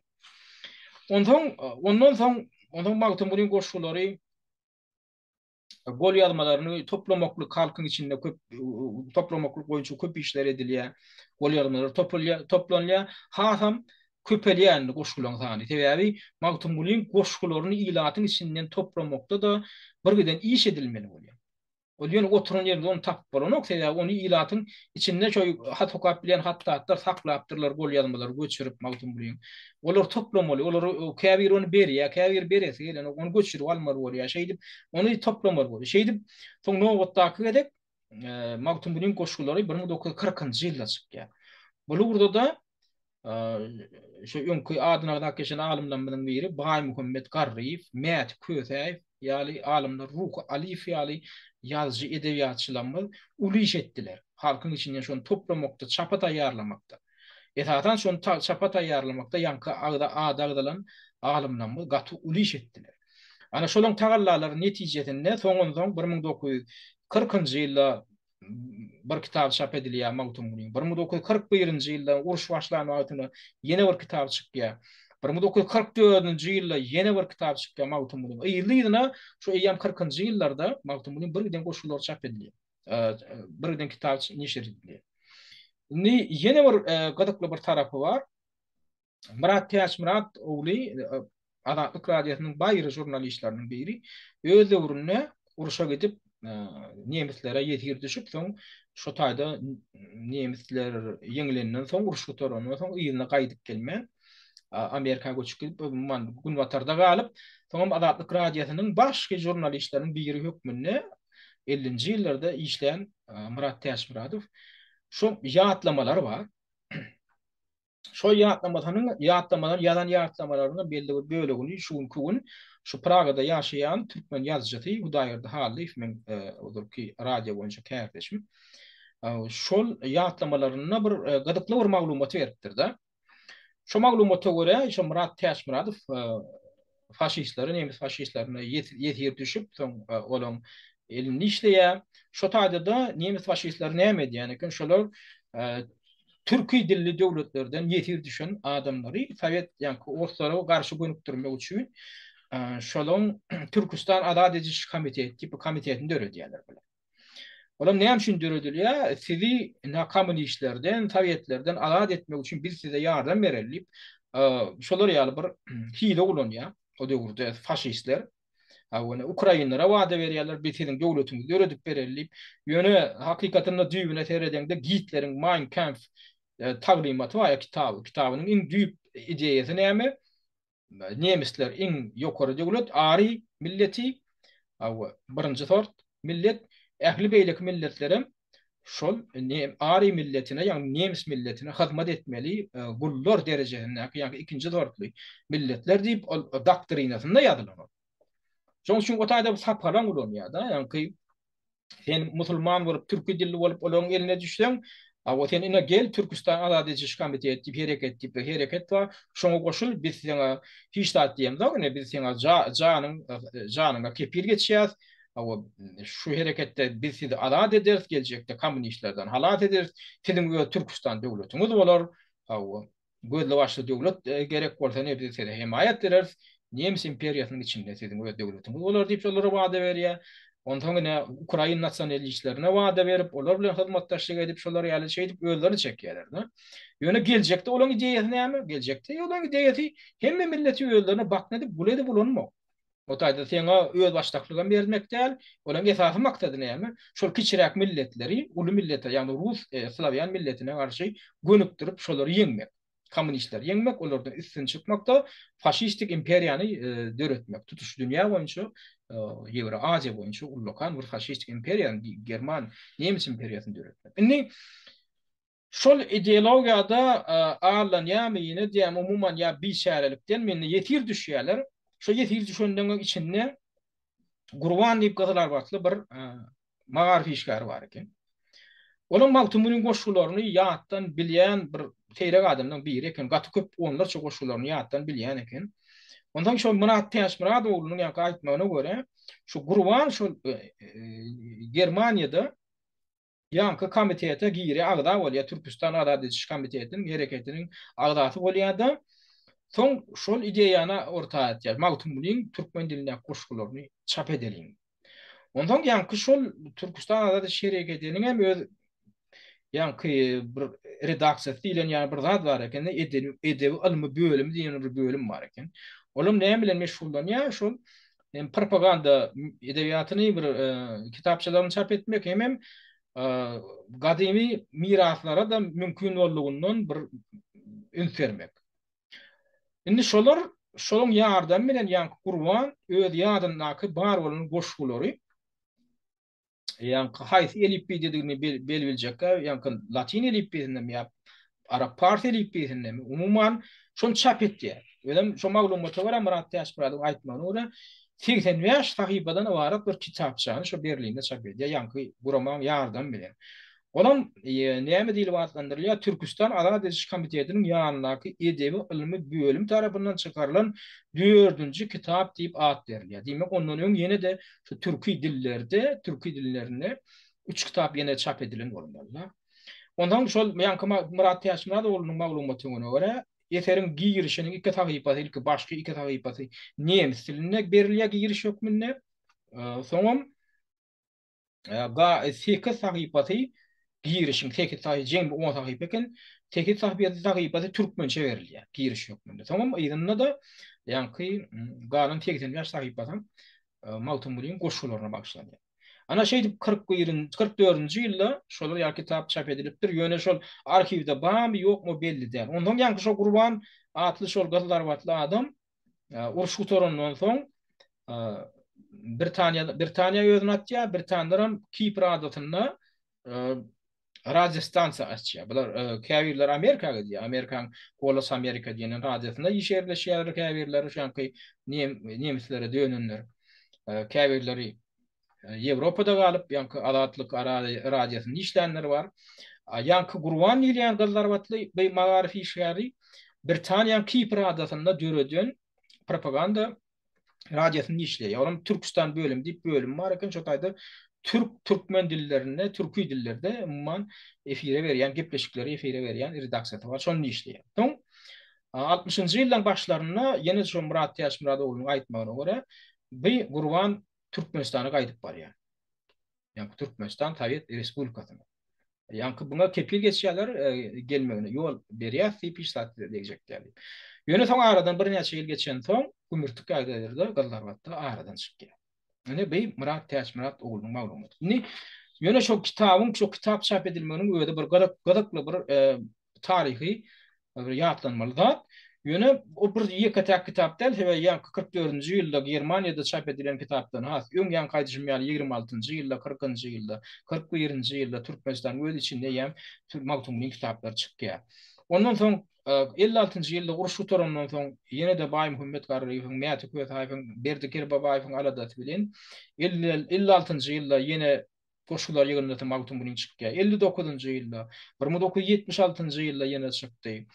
Ondan 1983-njy ýylda ene şu aýdylýan zatlar şu çap edilen kitaplar şu neşirler. Sovet döwründe çap edilen kitaplar. Son garaşdyrlyk ýyllaryna bary ýok 2 gedek çap edildi Mawtumlyň goşgulary. 1992-nji ýylda, 1994-nji ýylda. Boldy. Ýene 2 ýyldan 30 ýyl bolýar. Mawtumlyň iň soňky kitabyny çap edilenine garaşdyrlyk ýyllaryň döwründe. Ýene 2 ýyldan 24-nji ýylda 94-den bäri 30 ýyl geçdi bolýar. Ene Mawtumlyň döredijligine ala bildirilşi, ne ala edilşi garaşdyrlygy, ne türkmenler we garaşdyrlygyny aldy. Emma Mawtumlyň döredijiligi megrelenen Mawtumlyň kitaplarym çap edilen ana undurly. Inni şol ýöne urus diline de çap edildi. Inni men şo käbir kitaplar okujak bolýan, men öýdi ýanym bilen şo Türkmenistanyň gaýdamda 99-njy ýyla çykyp gaýdamda alqaýdan türkmen diline kitaplaryndan käbirlere Mawtumlyň kitaby boldy. Men ýanymdan goýamok, men Mawtumlyň kitaplaryny. Ana ýanky gurrun edilýän kitap 1976-njy ýylda bir kitap çap edildi diýdik. Ondan soň 83-njy ýylda bir kitap çap edildi diýdik. Ana şol 83-njy ýylda çap edilen Goşgular kitabynyň 2 tomlyk kitap boldy. Onam näme üçin 83-njy ýylda gawatlap çykardylar? Sebäbi şo döwürde öň gaýdyşym ýaly Mawtumly Praga 1733-njy ýylda doguldy diýip hatapdan ýady. Şoň 250 ýyllyk ýubileyine gawatlap doğulan gününün 250-ligini gawatlap 2 tomlyk kitap neşler ýaly görünüşde çykdy. Men şu bir tomluğunu alıp kayıttım. Birinci tomunu alıp kayıttım. Yanımda alıp kaydım. Ondan soň ýene bir kitap çap edildi olaydy. Şimdi ýaly 1976-njy ýylda onlar öň ýanam bir ullukan bir tomlukdan ibaret çykdy diýdik. Şo kitabyň soň fotokopiýasyny nusgasyny maňa akbarat gurgany diýip men kärdeşim asly İranly türkmenlerden tarihçi ödi. Men bilen bir işledi Azatlyk radiýasynda şol ýany bilen getiren eken. Bu kitap men üýümde Türkmenistanda bu kitap bardy men. Ýöne men o kitap gaty uly bolansoň bir tomluk ýöne gaty uly bolansoň men ýanymy bir alyp gaýdyp bilmedim.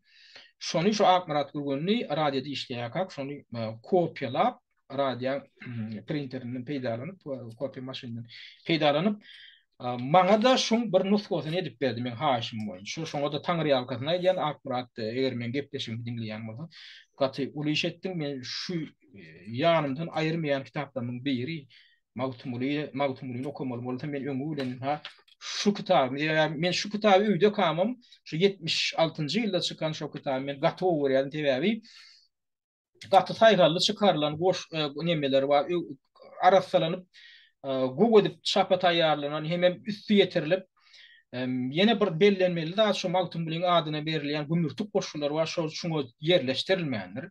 Men şoň şüýnem men gowy Sebebi soň garaşçylyk ýyllary diýilýän ýyllarda çap edilen ýa-ni şu 1990-njy 94-njy ýyllar çap edilendi. Soňra çap edilmedik goşular Mawtumulyň adyna berilýän gümürtük goşular ýerildi. Şolam gaty erbet ýa-ni nägililik töretdi. Dilşeň içinde de şahyr ýazgylaryň içinde de. Ha şoň birinji tomy 1992-njy ýylda çykdy. Ýa-ni garaşçylyk ýyllary şular ýaly görmüşdi. Birinji tomy. Soň ikinji tomy 1994-njy ýylda çykdy, näme şunu ýaly görmüşdi. İkinji tom ştaýdy. Men ýanymy bilen alyp gaýtdym. Ýöne üçüncü tomuny men almadym. Näme üçin? Sebebi eýem ikinji tomynyň soňuny Mawtumulyň Sowet häkimiýeti ýyllaryna çap edilmedik goşgulary diýip bir gümürtük goşgular saldylar. O goşularyň aglawa bölümi edil şol Sowet Soýuzynyň dargamagynyň öň ýaryna aglawa bölümi getirilen Amala Taşoğul welaýatynyň biri saklapmyşyn. Şo getirip berýär. Olam öň hiç ýerde görülmedik öňkü gol ýazmalar bilen deňeşdirilenler hiç gawat diýilen. Başga gol ýazmalarda eger Mawtumulyň özüne degişli bolsa deňeşdirilenler gawat diýilmeliler. Olmasa hiç ýerde gawat gelmeýän goşgular önem bir şeýle bir ýüzle şeýle bir öwrenji derejesinde ýazylan goşgular bolup çykdy. Şonam gynansak da şol Abdurrahman Mülkamanow diýip bir dilşi bar. Gynansak da şol adam uly iş etdi Mawtumulyň goşgularyny çap etmekde. Ýöne Mawtumulyň görünne dik oturtjak. Bir zat bar bolsa şoň ana şol soňky 1994-njy ýylda çap edilen ikinji tomyna soňuny üçüncü tomyna doğallygyna, şo tutuşlugyna şolar ýaly goşgulary, gümürtük goşgulary entek düýpli öwrenilmedik goşgulary çap etmek boldy. Onuň Mawtumulyň adyna berdi. Bu arada men geljek gepleşigimde men aýratyn gurrun ederim. Näme üçin o näme bilen tapawykmyn ýa? Näme üçin o goşgulary men Mawtumulyň görünne dikkat turtjak ýa-da Abdurrahman Mülkamanowyň özi şu at dünýede diýirim aýatda diýirim diýirdim bilemok men ol adamy. Ýöne şol adamyň ullukan işleri edendigine garamadan şol çemçelep ýygnany çanaklap dökdi diýip men hasaplajak zadym şol. Mawtumulyň şo görünne dikkat turtjak, şonu görünne toglandyrjak. Goşulary şeýdip Mawtumulyň ady bilen bermek boldy. Olar ýalda ady Sowet häkimiýeti ýyllaryny edene okdylar. Onu düýpli öwrenip onsoň gaty taýgallap, gaty häzir bolup, gaty giňişleýin düýpli öwrenip odan berilýär. Her bir goşul. O bolmasa Mawtumulyň ady bilen ýazylan goşular gaty köp. Indi men ýan gaýdyşym ýaly bu temany men aýratyn, goýar, oňa gaýdyp geler. Indi ýene de ullukan edilen zatlaryň birim ýa-ni Mawtumulyň goşgularynyň rus dilinde çap edilmegi boldy. Oňa da rus dilçileri, şahirleri gaty uly iş etdiler şol urda. Ýa-da uly iş edenden birim Arseniy Aleksandrovich Tarkovski diýip rus şahiri hem günnäweri öwrenji alamy gaty uly iş etdi. Tarkovski. Tarkovski diýen adam bu ýönemene adam däl. Ol birinciden şahyr, Ödem gaty çeper, dil çeper, rus diline bir näçe kitap neşir edilen şahyr. Awa özi 1907-nji ýylda dowulýar, 1989-njy ýylda aradan çykdy. Şol adam şo görgüli uruşun ideýany 1946-njy 47-nji ýyllarda türkmen klassik şahirlaryny goşgularyny öwrenip şolary orça terjime etmek üçin ýürüýdi. Aşgabatda gelip Aşgabatda ýaşap gitdi 2 ýylda. Hem türkü diller hem öwrenýär. Ýöne bu daşyndan ýa-ki buňa kömek edýärler. Indi bu başga dile geçirilende nädip geçirilýär umumyň. Den iki dili suwara bilmek mümkin de köplenç. Käbir adamlar bilýär, ýöne käbir terjimeçiler bular näme diýär? Yerli dilçilerden haýyş edýärler. Patstroşny, ýa-ni tetirme söz terjime diýip bardatlar. Şo yerli dillen ýa-ni dili bilýänden wekilleri näme diýär? Şo yerli şahirler, ýazgylar, dilçiler buna Mawtumulin her bir goşgusyny aýdar. Ya Mawtumul bolsun kemini, bolsun aýdy şahirin goşgusyny terjime etdirjek bolsalar, bular her bir tetirini söz ýa-ni terjime ýazyp berýärler rus dilinde. Rus dilinden gowul bilmeli şunu ýa-ni. Ondan bular näme diýär? Şahirin özi ýa-ni rus şahirin özi şol ýa-ni her bir tetirin manysyndan uğralyp goşgudy diýär. Ýöne o goşguýyna milketen şoň ruhuny saklamady. Şoň üçin bu näme diýär? Arseniy Aleksandrovich Tarkovski diýen adam türkü dillere öwrenýär. Belli bir derejede özbek dilini, türkmen dilini, türk dilini belli bir derejede bilen adam. Onam ýürüýte öwrenýär. Näme üçin? Sebäbi şo goşgulary, şo goşgularyň ruhuny saklamak üçin. Ýöne bilen şol Mawtumul diýen adam aýdar, şo şahir. Şo dille nähil pikirlenipdir? Näme diýipdir? Şo dilin özünde näme diýipdir? Bolýa ýani bir yerli şahirler maňa terjime edip berdi, dilçiler terjime edip berdi. Ýönemi ilki özüňem onu okap bradarak düşünsen gowy da, şoň üçin şonu bilmek üçin, şoň ruhuna düşünmek üçin, şo poeziýasynyň öz ruhuny duýmak üçin şo dili öwrenýär. Ondan üstesine de ýanky şol yerli dilçiler maňa hemme tetir ýazyp beren soň oturup ürje edip şolar terjime edýär. Türkmenistanda ilki şo golýanmalaryny, bar bolan nemelerini toplap gaýdýar. Belli bir derejede eýem şol terjimeçilik işine girişýär, soň onu Moskwaga getirip, Moskwada şoň üstüne köp döwürde iş alyp barýar. Netijede de şolaň aladasy bilen diňe bir Tarkovski diýär, Tarkovskiň ýanyndan ýardam beren başga da ýanky günnägöri öwrenji hem terjimeçilik urundan bilermenler buna ýardam berýär. Şolaň tavallasy netijesinde bir giden ýanky ýaly adamdan tavallasy bilen Mawtumulin goşgular kitaby Sovet häkimiýeti ýyllaryna bir näçe gedek rus dilinde neşir edildi. Şolaň biri mena 1974-nji ýylda 342 tahybadan ibaret Türkmenistan neşriýatynda neşir edilen kitabyny men öz elimde var şo kitap. Ine şu kitap kiçijik bir kitap ýalyr, ýöne şuň içine 200den gowrak goşu ýerleşdirilen. Şu kitap öýdi. Ödem 342 tahybadan ibaret. Ine şuňa öýdi ullokany şo ýanky Tarkovskiň hem şoň eginleşleri, oň eginleşleri diýmek bilen men kimi goýdum tutýan Georgi Şengeli diýip bir ustat terjimeçi bar. Ondan Naum Grebňov, Yulian Neyman, Aleksandr Revich, Anatoliy Starostin ýaly bir giden günnägöri öwrenji alimler hem şahirler hem ýanky terjimeçiler. Şolaň tagallasy bilen şu mümkin bolýar şu kitap. Ondan soň 1983-nji ýylda Mawtumulin goşgulary ýygyny orçu Moskwada Художественная литература neşriyat tarapyndan terjime edildi, çykdy. Ana şoň terjimeler kitaby elektron görnüşde de bar eken, men onu internetden tapdym. Men onu şuň aşagyna şu ýa-da çykşym bagşlaýan. Şutada yerleşdiren şu kitabın terjimesi şutayda ne? Girişwa baradarak girişwadyr, ondan goşgular gidýär. Tarkovskiň emelde şutada tahypalara basışdyraňyz, eger orçça okaýyn diýseniz, türkmençe okamagy bilen halamaýan bolsaňyz ýa-da şuda orçça okamagy öwrenýän bolsaňyz, eger onu sizletäňiz şutada okaýbilersiňiz. Ýöne türkmen dilinde 80'e golay goşgudy, ine şutada da bar. Men oňam çelgesini goýar. Latin harfler bilen türkmen latin elifbesinin şutada bar. 80'e golay goşgudy. Ine gaýnan takda tutuşloýun Magtumulin goşulary men goşularyny tapyp bilmedim internetten ýöne belli bir bölegi bar. Men şonun boýarym.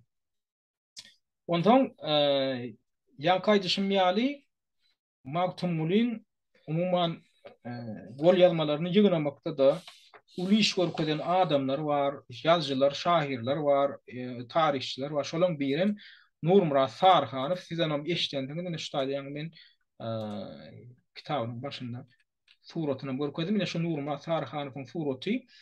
Men şu kitabyny tapdym. Nurmurat Sarhanowyň döredijligini men näme üçin aýratyn üns berýän? Şu Magtumulin gol ýazmalaryny toplamakda owadan owa aýlanyp şu iş uruşun öňýärki ýyllarynda ödem ýaşda onun 38 ýaşynda aradan çykýar 1944-nji ýylda uruşa gidenne Moldowa topragynda aradan çykýan Nurmurat Sarhanow. Ýöne şu uruşa gitmäke bir giden eteri ýazyp özüni tanadyp bilen ýetişen zihini ýazgy hökmünde türkmeniň tarihinde galjak ýazgylaryň biri. Şol eserleriniň birem Şükür Bagşy powesti. Bilşiňiz ýa Şükür Bagşy powestiniň esasynda kino filmem döredildi.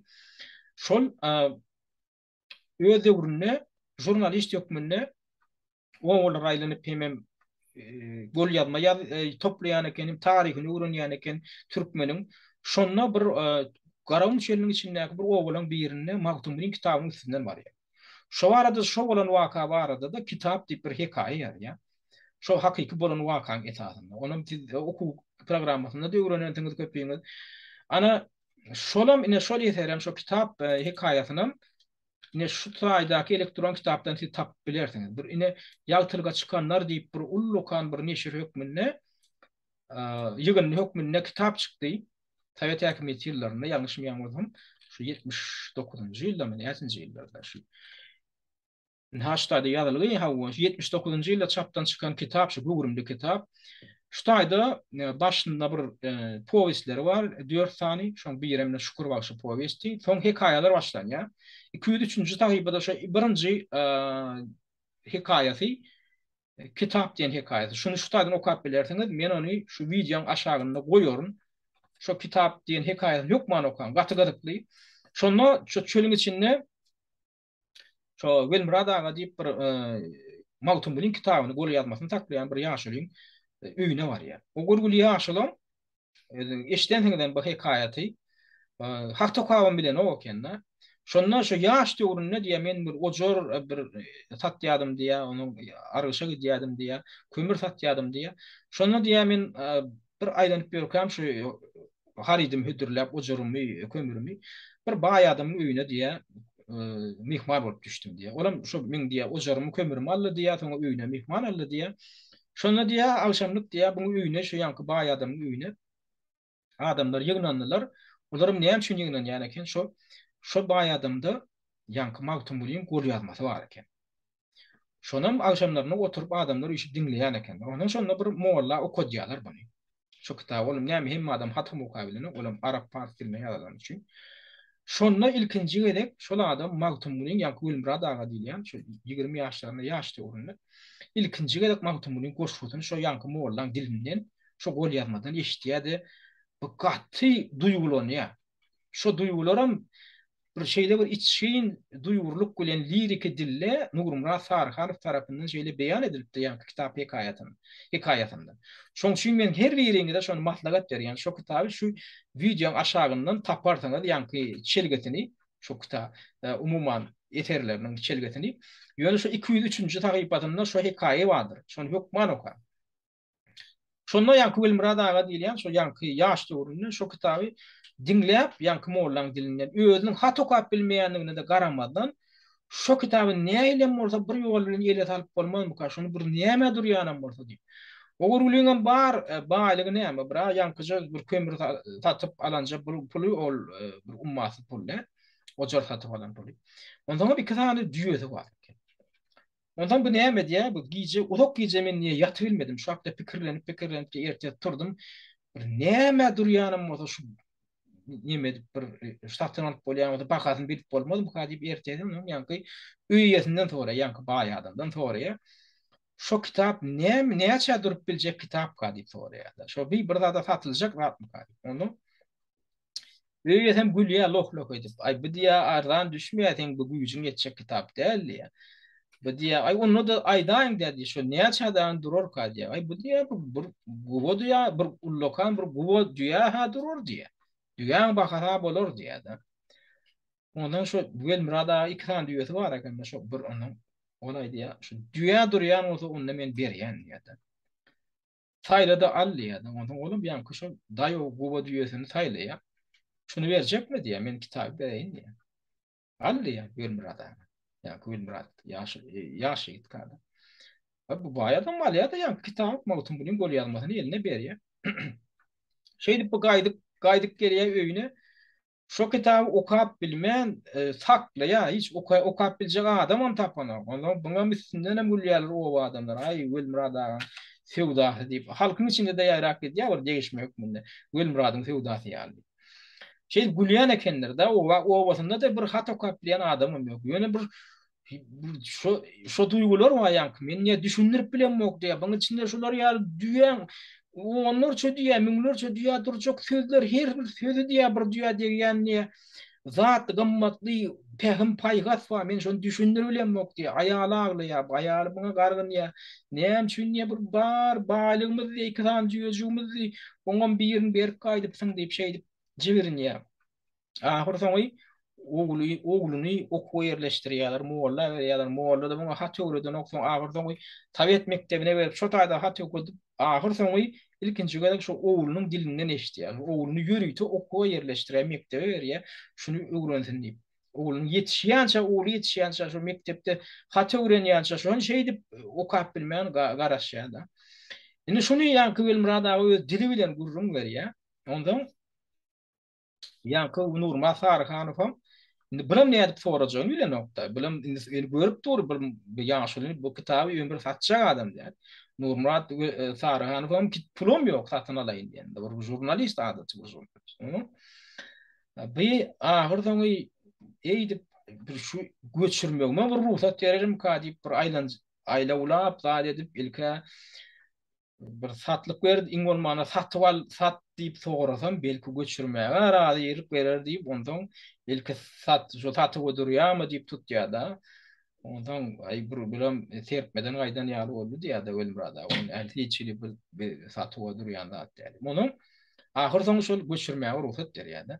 Şey diýip şol Nurmurat Sarıhanow şu kitaby özü elin göçürüp ahir soň şonu çapa veren adamdan biri. Ýöne Nurmurat Sarıhanowyň ele salan ol ýanky gol ýazmasy tutuşmak tumulyň ähli gol ýazmalaryny öz içine alýar diýip düşünmeýän adamlar şey dip bara bular bir mawtumgulyň şygyrlary dama köýel bolar diýilşi ýaly şey ýuwaşlyk bilen köp tarapdaýyn köp bir giden adamlar tarapyndan ýygyn alyp ullukan bir eteri öwrülen kitaby öwrülen zat. Halkyň içinden şey dip toplanan zat. Ýöne şol işe ullokan goşondan birem Nurmurat Sarıhanow şey gözläp o aýlanyp şoň üstüne baran adamdan biri. Bu arada gol ýazmalar meselesi barada biz geljek gepleşikde aýratyn durup geçer sebäbi bu ullokan soňgoz bir ondan jedelli waka meselelerim bar bu üstünde. Ýöne hukman ýanky kitap hekaýasyny okan adamlar. Yani umuman şu taýda gurrun ologo da çekti, gurrunga dere gat köp zatda mawtum bulyň indi goşgularyna da biz geljekki soňky gepleşiklerden birinde barars.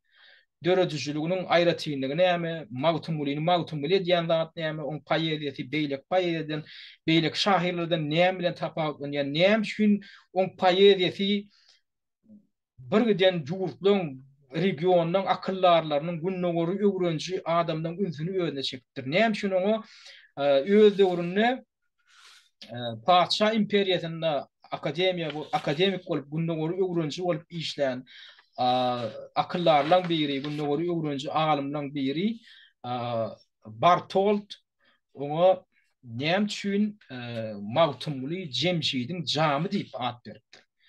Mawtumly jemşidiň jamy diýip şoňa Rus alımlarynyň biri şon ýaly ýokary baha berýär günnogory öwrenji alymlaryň biri. Jemşidiň jamy diýmegem ol Ferdowsiň şahnama destany we eposu we şonu Hısraw paşa diýip bir paşa bolupdyr. Şoňam diýe bir jam bolupdyr diýe. Şo jama garanda diýe Hysraw paşa dünýäň diýe bir ýerinde bir waka bolsa, elemde bir waka bolsa şonu görüp bilýän eken diýe. Şolar ýaly bir jadyly jama diňäpdir da, indi şol Bartol, akademik Bartol. Onuň ýöne ýerden näle tebäri şu magtumulyň boşgularyny okanda sen dünýäň ähli adyna göz ýetirýän diýip şolar ýaly derejede baha beripdir. Näme üçin onu diýmek onu şo pähemi. Şol çuňurluk nämeden ibaret magtumulyň poeziýasynda? Näme üçin daşary ýurdun şolar ýaly alimlerini, akademiklerini, professorlaryny özüne çekip bilipdir magtumuly. Ana şo barada da bir geljekki gepleşiklemeniň beýerine hökman durup geçer. Şu günlükçe ne magtumula bir öz boluşy bir giýiriş hökmünde ne gurrun bu ne şu taýda bir jemläli gaty ýadatmaly ýadatmaly dedi ýöne geljekde bu gurruny hökman dowam etdirer. Häzirlikçe de ül serpdiňleriniz üçin köp sag bolun.